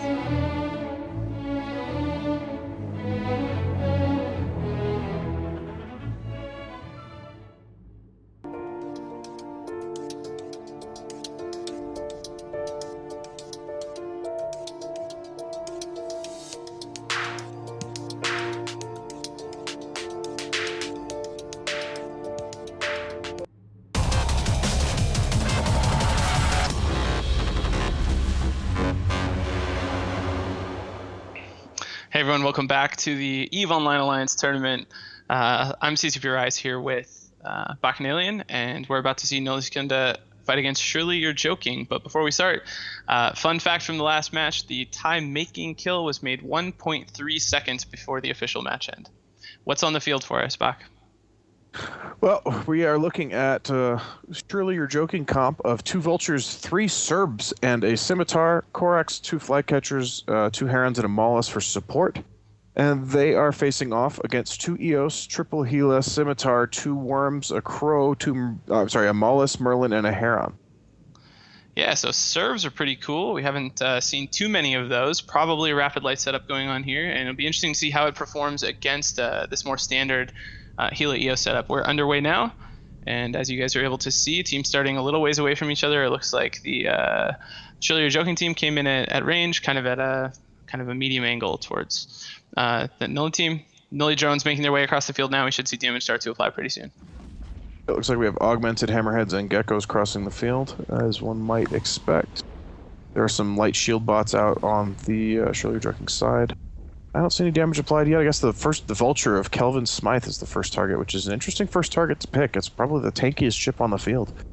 Surely You're Joking using their first waves of damage to kill geckos. I can confirm this time. You can see right there missiles firing away at those drones, trying to clear some of them off the field. They're kind of I don't know how I feel about that, but in this case, the Gilas have big drone bays, Eoses have medium-sized drone bays, 250 M3, so it'll take quite a bit of shooting before they can whittle the other team down to having less drones. But they've got one of those geckos into low armor. I just locked one up. It's into structure now. That gecko is going to pop here in a couple of volleys, so it may not be, if they're tanking just fine, which they are right now, the scimitar's starting to take a little bit of damage. Why not? Killing the drones is fine, just a matter, I guess, of what the Nulli team has kind of in their base to replace the drones that get killed. But they're going to have to switch to actual targets pretty soon, as it looks like Nulli has had enough of this and closing in to go for tackles on some of the Surely Joking ships. Suko's Gila is taking quite a bit of shield damage. Firestorm Scimitar is, it looks like he's ASB tanking the damage incoming to him, but he's taking more and more as they close range, it looks like. But that Gila is, I don't know. He's getting reps now from Nocturne, so perhaps he's going to live through this as well. Surely You're Joking Scimitar taking tons of damage. Yeah. He was scrammed there momentarily, had just one scram cycle on him to slow him down, but getting chunked bad by those Nulli drones. Oh, and that'll be all she wrote for the Heron and the Scimitar at the same time. 2 down there, and now the Serb Vulture combo is really, they're against the ropes. I mean, they have to really do something here. You're perhaps right. They wasted way too much time shooting those drones. They didn't kill a whole heck of a lot of them, and now they're in trouble.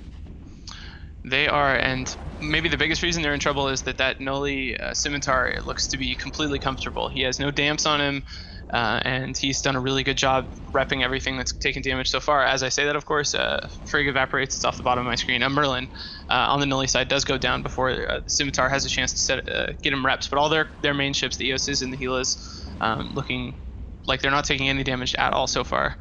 Yeah, Vincent Nicola's Cerberus in the meantime there is at quarter shields. So that's their next main primary target. You can see a bit of damage going down across the flycatchers as well, but he is now scrammed, the Cerberus is, and he's going to be into armor here before too long. Nice shot there of the Serb trying to kill that crow. You can see how little damage the crow is taking because of its small sig and speed, and the Scimitar are able to quickly rep back any damage he takes. The Serbs really want to get this tackle off the field. That's why they killed the Merlin as well. Wow, Cerberus just instantly no damage control on that Serb for sure. He just vanished as soon as his shields disappeared. But they're trying to get this Nulli tackle out of the way so that they have a little more freedom to kite against these slow-moving geckos and hammerheads. But it's not working out for him so far. Crow taking some damage, but Nulli looking in complete control for now. No, I feel like at this point you're well beyond the time where killing tackle was useful. Now you need to turn around and start killing off damage or a Scimitar or something. But they're going to lose another Serb here in a matter of seconds, and I really don't think they have a way back from this. I mean, when you still have 3 Serbs in the field, 2 Vultures, I think at that point you have to go for the Scimitar. You just have to find a way to kill it. I guess they're too far at range. Yeah, they might not actually have range. I don't know the exact range on the light missiles off those rapid lights from the Serbs, but it's probably 50 or 60k, and I know the Scimitar is way back at the other side of the field, back behind all of the main Nulli ships, so they might not be able to reach him. Not to mention, if they start putting damage on him, if he becomes their primary, he can just burn away, put even more range between him and the fleet. Ships dropping left and right on the Surely You're Joking side, lost a Flycatcher, Mollusk, Corax. They have very little left already, just a couple Vultures and then 1 Cerberus and Flycatcher. Yeah, and the larger ship primary is going to be Kakarot's Shemaya. Kakarot. Yes. He's going down, webbed, Flycatcher going down as well. Nulli Secunda doing a really good job here. Having no problem picking apart the Surely You're Joking team. I do wonder kind of it makes any difference if Surely You're Joking doesn't worry about shooting drones early on in the fight. I think this is probably a pretty good example of why we don't usually see teams do that. I don't know they could have done anything else with that time, but it's clear that shooting the drones didn't earn them very much. Even if they're able to get a couple of them down, the drone bays are large enough on the Nulli side that they can just replace them, and then all that time is wasted on the Surely You're Joking side. Nulli damage really high. They're chewing through these vultures extremely quickly. Yeah, I wonder if it's just really is just a setup for that. Surely You're Joking bot just isn't an effective setup against what they're facing here. I think it's perhaps there wasn't much they could have done really against the Hela EOS combo. You need something a little stronger than what they brought, and they didn't have many options. I'm not sure, like you say, anything they could have done would have done differently. I wonder if I don't know. It looks kind of like they're positioned really well to kill support, kill smaller ships. Although they're lacking some support on their own side, they're kind of depending on the light missiles to just do the work without a whole lot of tackle to help them out. But yeah, it definitely didn't work at all against this Hela EOS setup. Not being able to get to the Logi was certainly a huge problem for them, and maybe that's just on Nulli Secunda doing a really good job positioning their ships. Well, it's a little bit of both. It's a legitimate concern when you face a shield fleet that's bringing a scimitar. If you don't ban scimitar at any rate, they can do exactly what this guy did, get the back of the fleet and kite, and that's exactly what he did. So yeah, that was all she wrote. That goes to the last ship on the Surely You're Joking side, and that was a very well won match there. Yeah, just 6 minutes to absolutely demolish Surely You're Joking. So that'll do it for this one. We'll be back in just a second with our second to last match of the day, which is going to be CVA versus Outbreak, and then HYDRA after that. Yeah, a couple good ones coming up, so stick around, guys.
Because of winning with broadswords and then winning with dominance. This was a very interesting match. I'm going to come back and look at this later.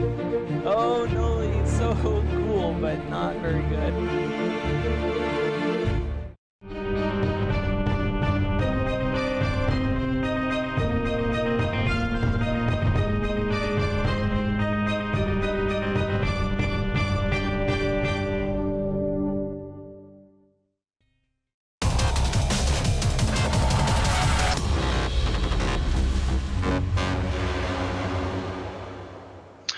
Hey again, guys, CZBRISE here with Bacchanalian, and we are about to see CVA fight Outbreak in what looks like a pretty good match. CVA doing an amazing job last week, bringing them all Conid setup. They've switched things up big time, and Outbreak is always pretty solid. So what do you think of what we have on the field right now, Bach?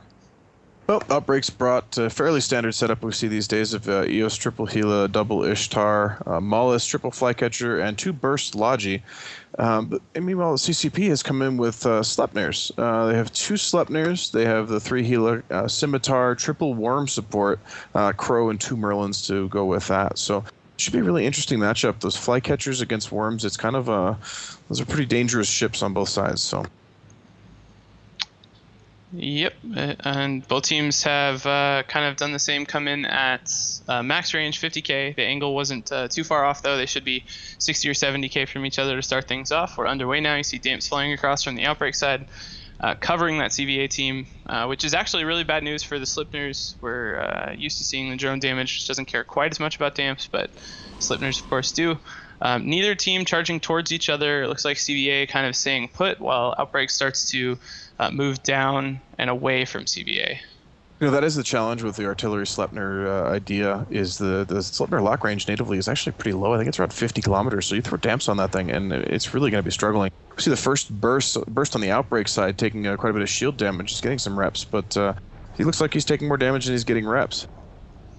Yeah, which is definitely interesting. It looks, I'm checking the drone, seeing some warriors on the CVA side. Some Valkyries have made their way over into the Outbreak team. Those are probably where that damage is coming from.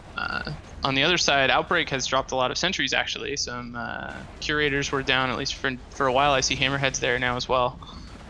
No real significant damage happening yet. Teams inching a little closer to each other. We see an Outbreak Gila pretty close and a little bit separated from his team towards the CVA, who are staying really, really tightly grouped up. Yeah, I haven't seen those Sleipnirs fire their guns once yet. I've been trying to watch to see if there's going to be artillery or AC. I'm having trouble noticing, but... they are guns live now. Looks like ACs. Yep. That Gila doing a really nice job, the one that was positioned a little closer, pulling CVA in a bit, but not getting in a really bad spot yet, at least. Doesn't look like they're interested in him. Maybe CVA thinking here they want to make a dive for those bursts if they're able to. You know, if you're bringing into two AC Sleipnirs, you're going to do an awful lot of damage if you get up close and personal. That first Sleipnir of Sten Madsen is starting to take damage on the CVA side. Getting repped without a whole lot of problem. Palamon's Gila, meanwhile, just taking a whole bunch of damage. All of a sudden, you see drones around him. He's obviously the first primary. Yep. And, yeah, shots out of him. He was that one out front. It looks like both those Sleipnirs just turned straight towards him and started burning. He is taking damage, but hanging in there fine for now. You can see he has reps from their bursts for the time being, at least, despite the damps being on the bursts. Looks like they can at least mostly tank the damage for now. Have to see what happens after range gets closed a little bit more. Sten Madsen Sleipnir, meanwhile, about half shields. Pulling back, I can't tell if it's ASB or Scimitar or both, but he's tanking. He's a little ahead of that Gila, but actually now he's taking more damage than the Gila. This is going to be damage. This would be really trouble for CVA if they lose the Sleipnir here this early. He's now into armor. We've had the first burst go down on the Outbreak side, though, so perhaps they'll get through that Gila a little faster. The Sleipnir into low armor, pulling back shields little by little, but he's going to be in structure very shortly, and here he goes. Second burst down now. Second burst down. They chased that Gila into the middle of the Outbreak team and then turned onto the burst whenever they got the opportunity, but they lost a Sleipnir in the process, putting him right in the center of that Outbreak team where he's exposed to all their damage. But Logi down, so they now have freedom to pick away at this Outbreak team. They need to translate that into a Gila kill here before they lose anything else. That Scimitar starting to take damage, the Worm is taking damage, but that Gila now into structure. If they can get that, they get back ahead. The Scimitar needs to hang on a little bit longer. They need to maybe get that Ishtar that they started focusing on down before. Outbreak Gila down, and he went down quick. If they're able to continue to burn Gilas down that fast, they might be in pretty good shape, even though it looks like their Logi's in pretty tough shape himself, although you can see here he's burning away from the field, and that's really good news. The drones will have to chase after him, and it'll take at least some extra time for them to kill him and leave all those geckos positioned way away from the fight. In the meantime, interesting is the EOS of Nasty Spanker is just burning straight away. He's at 100 kilometers. The Ishtar of Pisces into armor now. He's going to go down. The Crow of CVA might also die. Wow, Ishtar and Gila going down really fast for Outbreak. In the meantime, Scimitar doing just fine. He pulled away from most of that DPS and like I said, left it stranded way away from the fight. He's now sitting on top of an MJD beacon as well, so he could make another big move with that if he wanted to. Gila about to drop for Outbreak, heavily tackled, taking lots of damage. CVA looking really strong. Yeah, but Gila is down now. There's the Gila of Ice Gorilla on the CVA side taking a fair bit of shield damage as well, but yeah, Outbreak is just losing ships left and right here. Ishtar tackled for Outbreak.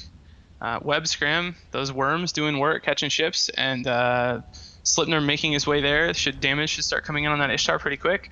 And Outbreak struggling to get anything done. They got that Crow down through armor, but he's been reffed back. They're doing some damage to a worm, probably trying to peel tackles off of their DPS ships to keep them alive, but it's not working. There's a Flycatcher right now, too. This is one more anti-support ship off the field. The Ishtar Spartan Dax, meanwhile, he's about to go into armor, and these are shield tanked Ishtars. He's ASB. I saw an ASB fire there. But a couple more volleys, he's into structure. We have 5 minutes on the time. The Scimitar for CVA is into armor, but at this point, there's only really an Eos and a healer left doing damage. He'll go down, and perhaps the Merlin Wong with him, but CVA have this well in hand at this point. They really have to make a huge mistake to lose this match. CVA looking so good, doing a lot with creative setups last week, and then coming in and just using something fairly standard to really good effect against a really strong team, Outbreak. And they did lose their Scimitar, but at this point they can afford that. I mean, he did an amazing job chewing up time on all that DPS from Outbreak with those drones chasing him around. And at this point, there's so much left on the field for CVA that it's going to be incredibly tough for Outbreak to do anything. Their EOS now tackled. He's headed into armor pretty quickly here, and they just have almost nothing left. Yeah, they have 2 ships worth of damage left, the Eos and the Gila, and the Gila's, or the Eos, I should say, is low armor now into structure. He'll be down in just another volley. The Mollusk's starting to take damage. Meanwhile, Ice Gorilla's Gila, who looked for a while like he was going to be in trouble, is just happily hanging on at half shields.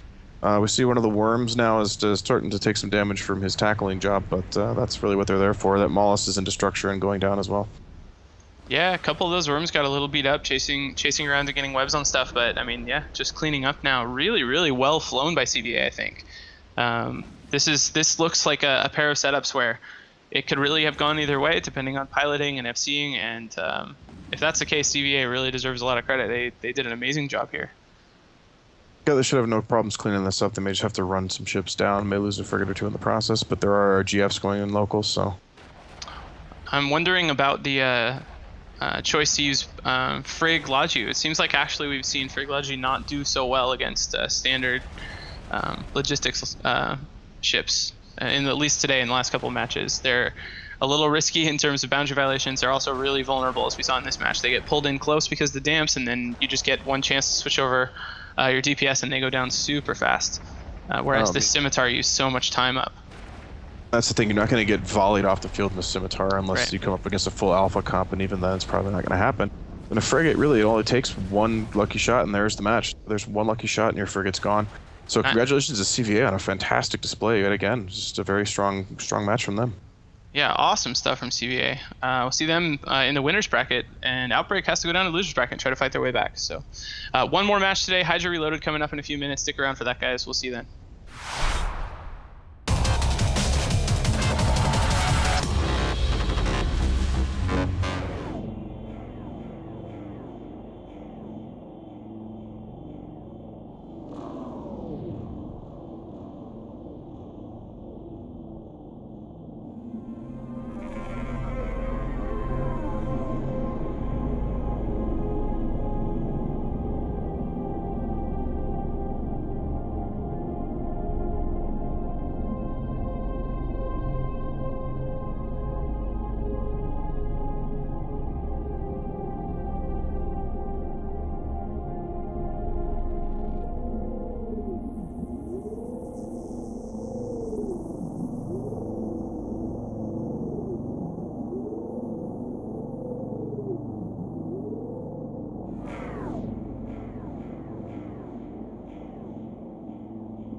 All right. Hi, one more time, everyone, for the last match of the day on day 3 of Alliance Tournament 12. I'm CCP Rise here with Bacchanalian. We have HYDRA Reloaded against No Holes Barred, and we have a very interesting pair of setups. Well, it looks like HYDRA's come back again with this artillery Sleipnir setup that they used so effectively last time. So 3 Sleipnirs, Scimitar, 2 Celestis, 3 Heretics, 2 Mollis, and Kitsune. So quite a bit of damping and a little bit of ECM power there as well. But No Holes Barred have come in with looks like a Tinker, and those artillery Sleipnirs may really struggle against this. So they've got a Paladin, a Vulture, 3 Helas, Moa, and a Tengu. Yeah, so NoHo here has done possibly an amazing piece of kind of meta work here by reading that Vargur Golem ban from HYDRA as bringing a similar setup to last week, and clearly not wanting to be up against Marauder. And so they found a way to bring one. They brought a Paladin, and just as I say that this might not work, that Hela loses its shields 100-0 and he's off the field. Okay, so much for that idea. Wow. That didn't take long. We were like, they might have found like a really, really solid counter here to this kind of low DPS, heavy kind of E-War setup by bringing the Marauder, but nope, they're just getting decimated by HYDRA here for some reason. 1 Hela down, 2nd Hela down.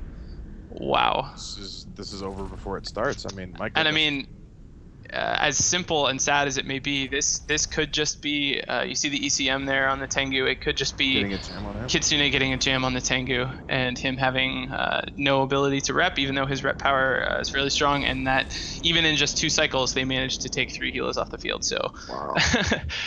Here we are all excited that there might have been a nice counter setup, but all that E-War paying off. Tengu still hasn't been able to get reps on anything. There we go. Now you see reps on the Vulture. I wonder if it wasn't even ECM, maybe he just stacked so many Scanres damps on it that it just couldn't manage to land locks in those Helas early.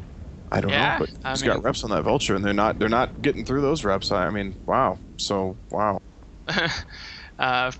And the other bad news for No Holes Barred is on the other side. The Paladin so far hasn't been able to do anything to the HYDRA team. He's making this Heretic sweat a little bit, but no big deal. And now the Tengu reps get turned off again by those jams, and he's local repping as he takes damage. But without the Hela DPS, No Holes Barred is in really bad shape. And Tengu gets another lock, puts those reps on the Vulture. There'll be a lot less cap transfer to fuel this Tengu's rep, so he may break eventually, but he's still getting cap transfer from the Paladin and the Vulture and that Moa. So something we've seen in the past is, ECM against Tinker just doesn't work. The sensor strength is so high on these Tech 3 logistics that the ECM never lands a jam. But in this match, it seems like we've seen it happen twice. What's going different? What has HYDRA done differently, or what did NoHo do wrong with their fit, perhaps? Yeah, they may have done something wrong. It's hard to say. Yeah, I mean, like you said, the Scanres damps may have played a part. I mean, they killed that first Hela so fast that it may have just actually been before he was able to even lock the Hela, but he has had at least 2 successful jams since we've seen his reps go on and then go off again. And I don't know, maybe they didn't bring enough remote ECCM to keep his sensor strength high, or didn't bring local ECCM or something, but they clearly did something a little bit wrong here. And ECM just blew a hole wide open for them to kill those Helas off extremely quickly. And now it looks like Tengu tank might be breaking. I don't know. It hardly matters now. They just don't have the DPS to do anything to HYDRA at this point. Yeah, it's really incredible. I mean, we've seen so many Tinkers, and we've seen so many Tinkers go up against heavy ECM teams. And when you think, oh, this is over, they brought, see in SCL, we've seen like a Rook, Rook Kitsune Griffin setup go up against a Tinker and get just absolutely destroyed. And so we see one Kitsune here manage to land 2 jams on a Tech 3 logistics and a Tinker. It's just really incredible. And at this point, it might not actually even need to be jams. The Tengu is using a lot of cap trying to keep his own tank up, so he may just be turning off the reps on the Vulture to save cap so that he can run his own tank. But yeah, I think it's safe to say that jams played a role here, at least some early on. Yeah, and just even though they're having a hard time now with the tank, they just can't do anything No Holes Barred. They lost more than half their damage in those Helas, and they have no other way to attack HYDRA. They obviously can't put any E-War pressure of their own, and so HYDRA's just sitting comfortable waiting for the tanks to break. Yeah, in fact, asking in local, can you just let us kill you, please? This is going to take too long otherwise. Taunting people 4 minutes into a match after. Right. Just the confidence of HYDRA coming into this. Just and having flown with a couple of these guys in a tournament, they're just so cool, calm, and collected. You go into a match against something that on paper might counter them. Oh, that Mollusk into half structure. Somebody got some damage applied there. That Vulture taking quite a bit of damage. But they don't look at it as a counter. They just look at it as how do we win this match. It's not even a question of we can't or we can. It's how do we do it? Let's do it. Execute. Vulture is down. Yeah, Vulture down. That's another big blow for No Holds Barred. And I mean, another thing is, even though this is a really clever counter, you have to think that a team that invests as much time as HYDRA has practiced against this kind of setup. I mean, Tinkers are prevalent enough and Marauders as well. While they're banning Marauders, most people should read that as not wanting to fight against Marauders. Maybe we should bring one. And so I have to assume HYDRA's at least tried a matchup like this to get a feel for whether or not they would have a chance. Well, we did see HYDRA lose a Mollusk there, so Noho has that going for him. They took one ship off the field. But down to the Tengu and a Paladin. The Tengu, yeah, he's into armor now. It looks like he is going to go down. I'm curious to see if they're going to be able to make a dent in that Paladin. I guess that's the real question. There goes the Tengu, and yeah, now Paladin left. And they might not. They might struggle a bit. The Paladin, really, you need neutralizers, cap neutralizers to wear that tank down, usually. And they shouldn't really have many of those, I wouldn't think. They really want to be at range with this Slipner team, the Artie Slipner team. But I don't know. We'll see. Okay, so in locally, the Tengu pilot just said "holy damps" in all caps. So implies to me he may simply have just been damped out so hard he couldn't lock anything in time. Paladin half armor. My goodness. Okay, there we go. He pulled it. Okay. I was wondering. He was just waiting for it because he was taking an awful lot of damage. But, yeah, I mean I wonder if just the scan res would be enough to keep him from locking. It'd be interesting to find out. I don't know if they'll end up talking about it, but. Or perhaps lock range? I mean, I don't think you can, the stacking penalties, you can't get a Tengu much under 10 kilometers, if I remember right. Yeah, exactly. And they of course all started right next to each other, so I'd be really surprised if lock range was a limitation. But yeah, I mean, maybe if they push his lock time up to, 15 or 20 seconds on those helas, I don't know if that's possible, but that's all they needed. I mean, they killed those helas in probably the first, 10 seconds of the match, so, maybe that's all it took. Right. Paladin. They do have those molluses, especially if they sensor boost the molluses, they can lock extremely quickly. So it should only take them half a second or something to apply the damps. And then they have some window there where they can do damage. But I don't know.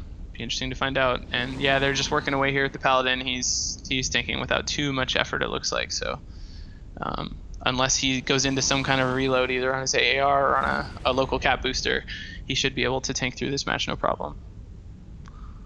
Well, I gotta say, it's been it's an afternoon of exciting matches. This one didn't turn out to be quite as exciting as we thought it was going to be. We really did have a thought that this might be a closer match than it was, but yeah, Fozzie was bopping all around over here, pretty excited that we might see HYDRA out, even though PL let us down after almost going out into the losers bracket. But well, and RVB's match. I mean, both those matches were really spectacular matches. Just the kind of excitement we want after a couple slow matches early on and then ending on a slower note here. But we really had some really firecracker matches earlier in the afternoon. So it's been quite an exciting day of tournament. And tomorrow we go on to the losers bracket, I guess. So yep. And I mean, one really exciting thing about where we're at with this tournament right now is it seems like the meta is really wide open. There's obviously a bit of a lean towards drone heavy setups, but even within those, we see a lot of variation in terms of what kind of logistics people choose, how they lay out their composition in terms of the main core ships, using anything from EOSs to Ishtars to Helas, Vexers, all kinds of stuff. And then the support also has changed a ton. We're seeing Heretics and Flycatchers and a range of different frigs. So I feel like the next couple weeks should be really exciting as people continue to kind of polish the strategy in this meta and see kind of what's going to be strongest as we get towards the finals. The other thing to think about is we have teams today who are not facing elimination, right? This is a winner's bracket. Mm-hmm. These guys can afford to lose a match and still continue. So it stands to reason that a lot of these teams are just going to come back with the same thing they won with last weekend. Or these teams are going to come out with a similar setup or follow the meta. This worked in the meta, let's use that, and then next weekend we'll reach into our bag to pull out our tricks. So we may not see until tomorrow where teams have backs against the walls, where a loss is you're going home, you're out of the tournament. That's when the teams, I think, are going to really start pulling out everything. I think those teams, if they haven't already lost their flagship, maybe considering fielding that. And whatever their very best setup is, I think, is what they're going to be fielding. So tomorrow we should see a lot of interesting changes to the meta, I think. Yep, definitely. And then only more to look forward to after that as we start to, clean the bad teams out of the tournament. The matches usually tend to get more and more exciting. So Heading into our studio weekend, if you guys were expecting to see us all wearing dorky shirts and sitting around a desk this weekend, we're sorry to disappoint, but next weekend we'll have all the player commentators out here in Iceland, provided the volcano doesn't kill all of us. And we'll have a full studio set up. We'll be doing analysis or whatever it is we do between matches. So you guys can watch all that next weekend as things kind of get closer and closer to the end of the tournament. Yep, so I did just get a number from a friend of mine on what damps actually do to a Tengu that's fit for logistics when it's trying to lock a Gila. Apparently 4 damps on a Tengu give it a 30-second lock time on a Gila. Wow. Allow those already slept just to power through all 3 of those Gilas before you ever had a chance to lock them. Yeah. Makes great sense, yeah. That's so smart. There's plenty of time. I guess if you want to run Tinker, you need a lot of remote sensor boosting.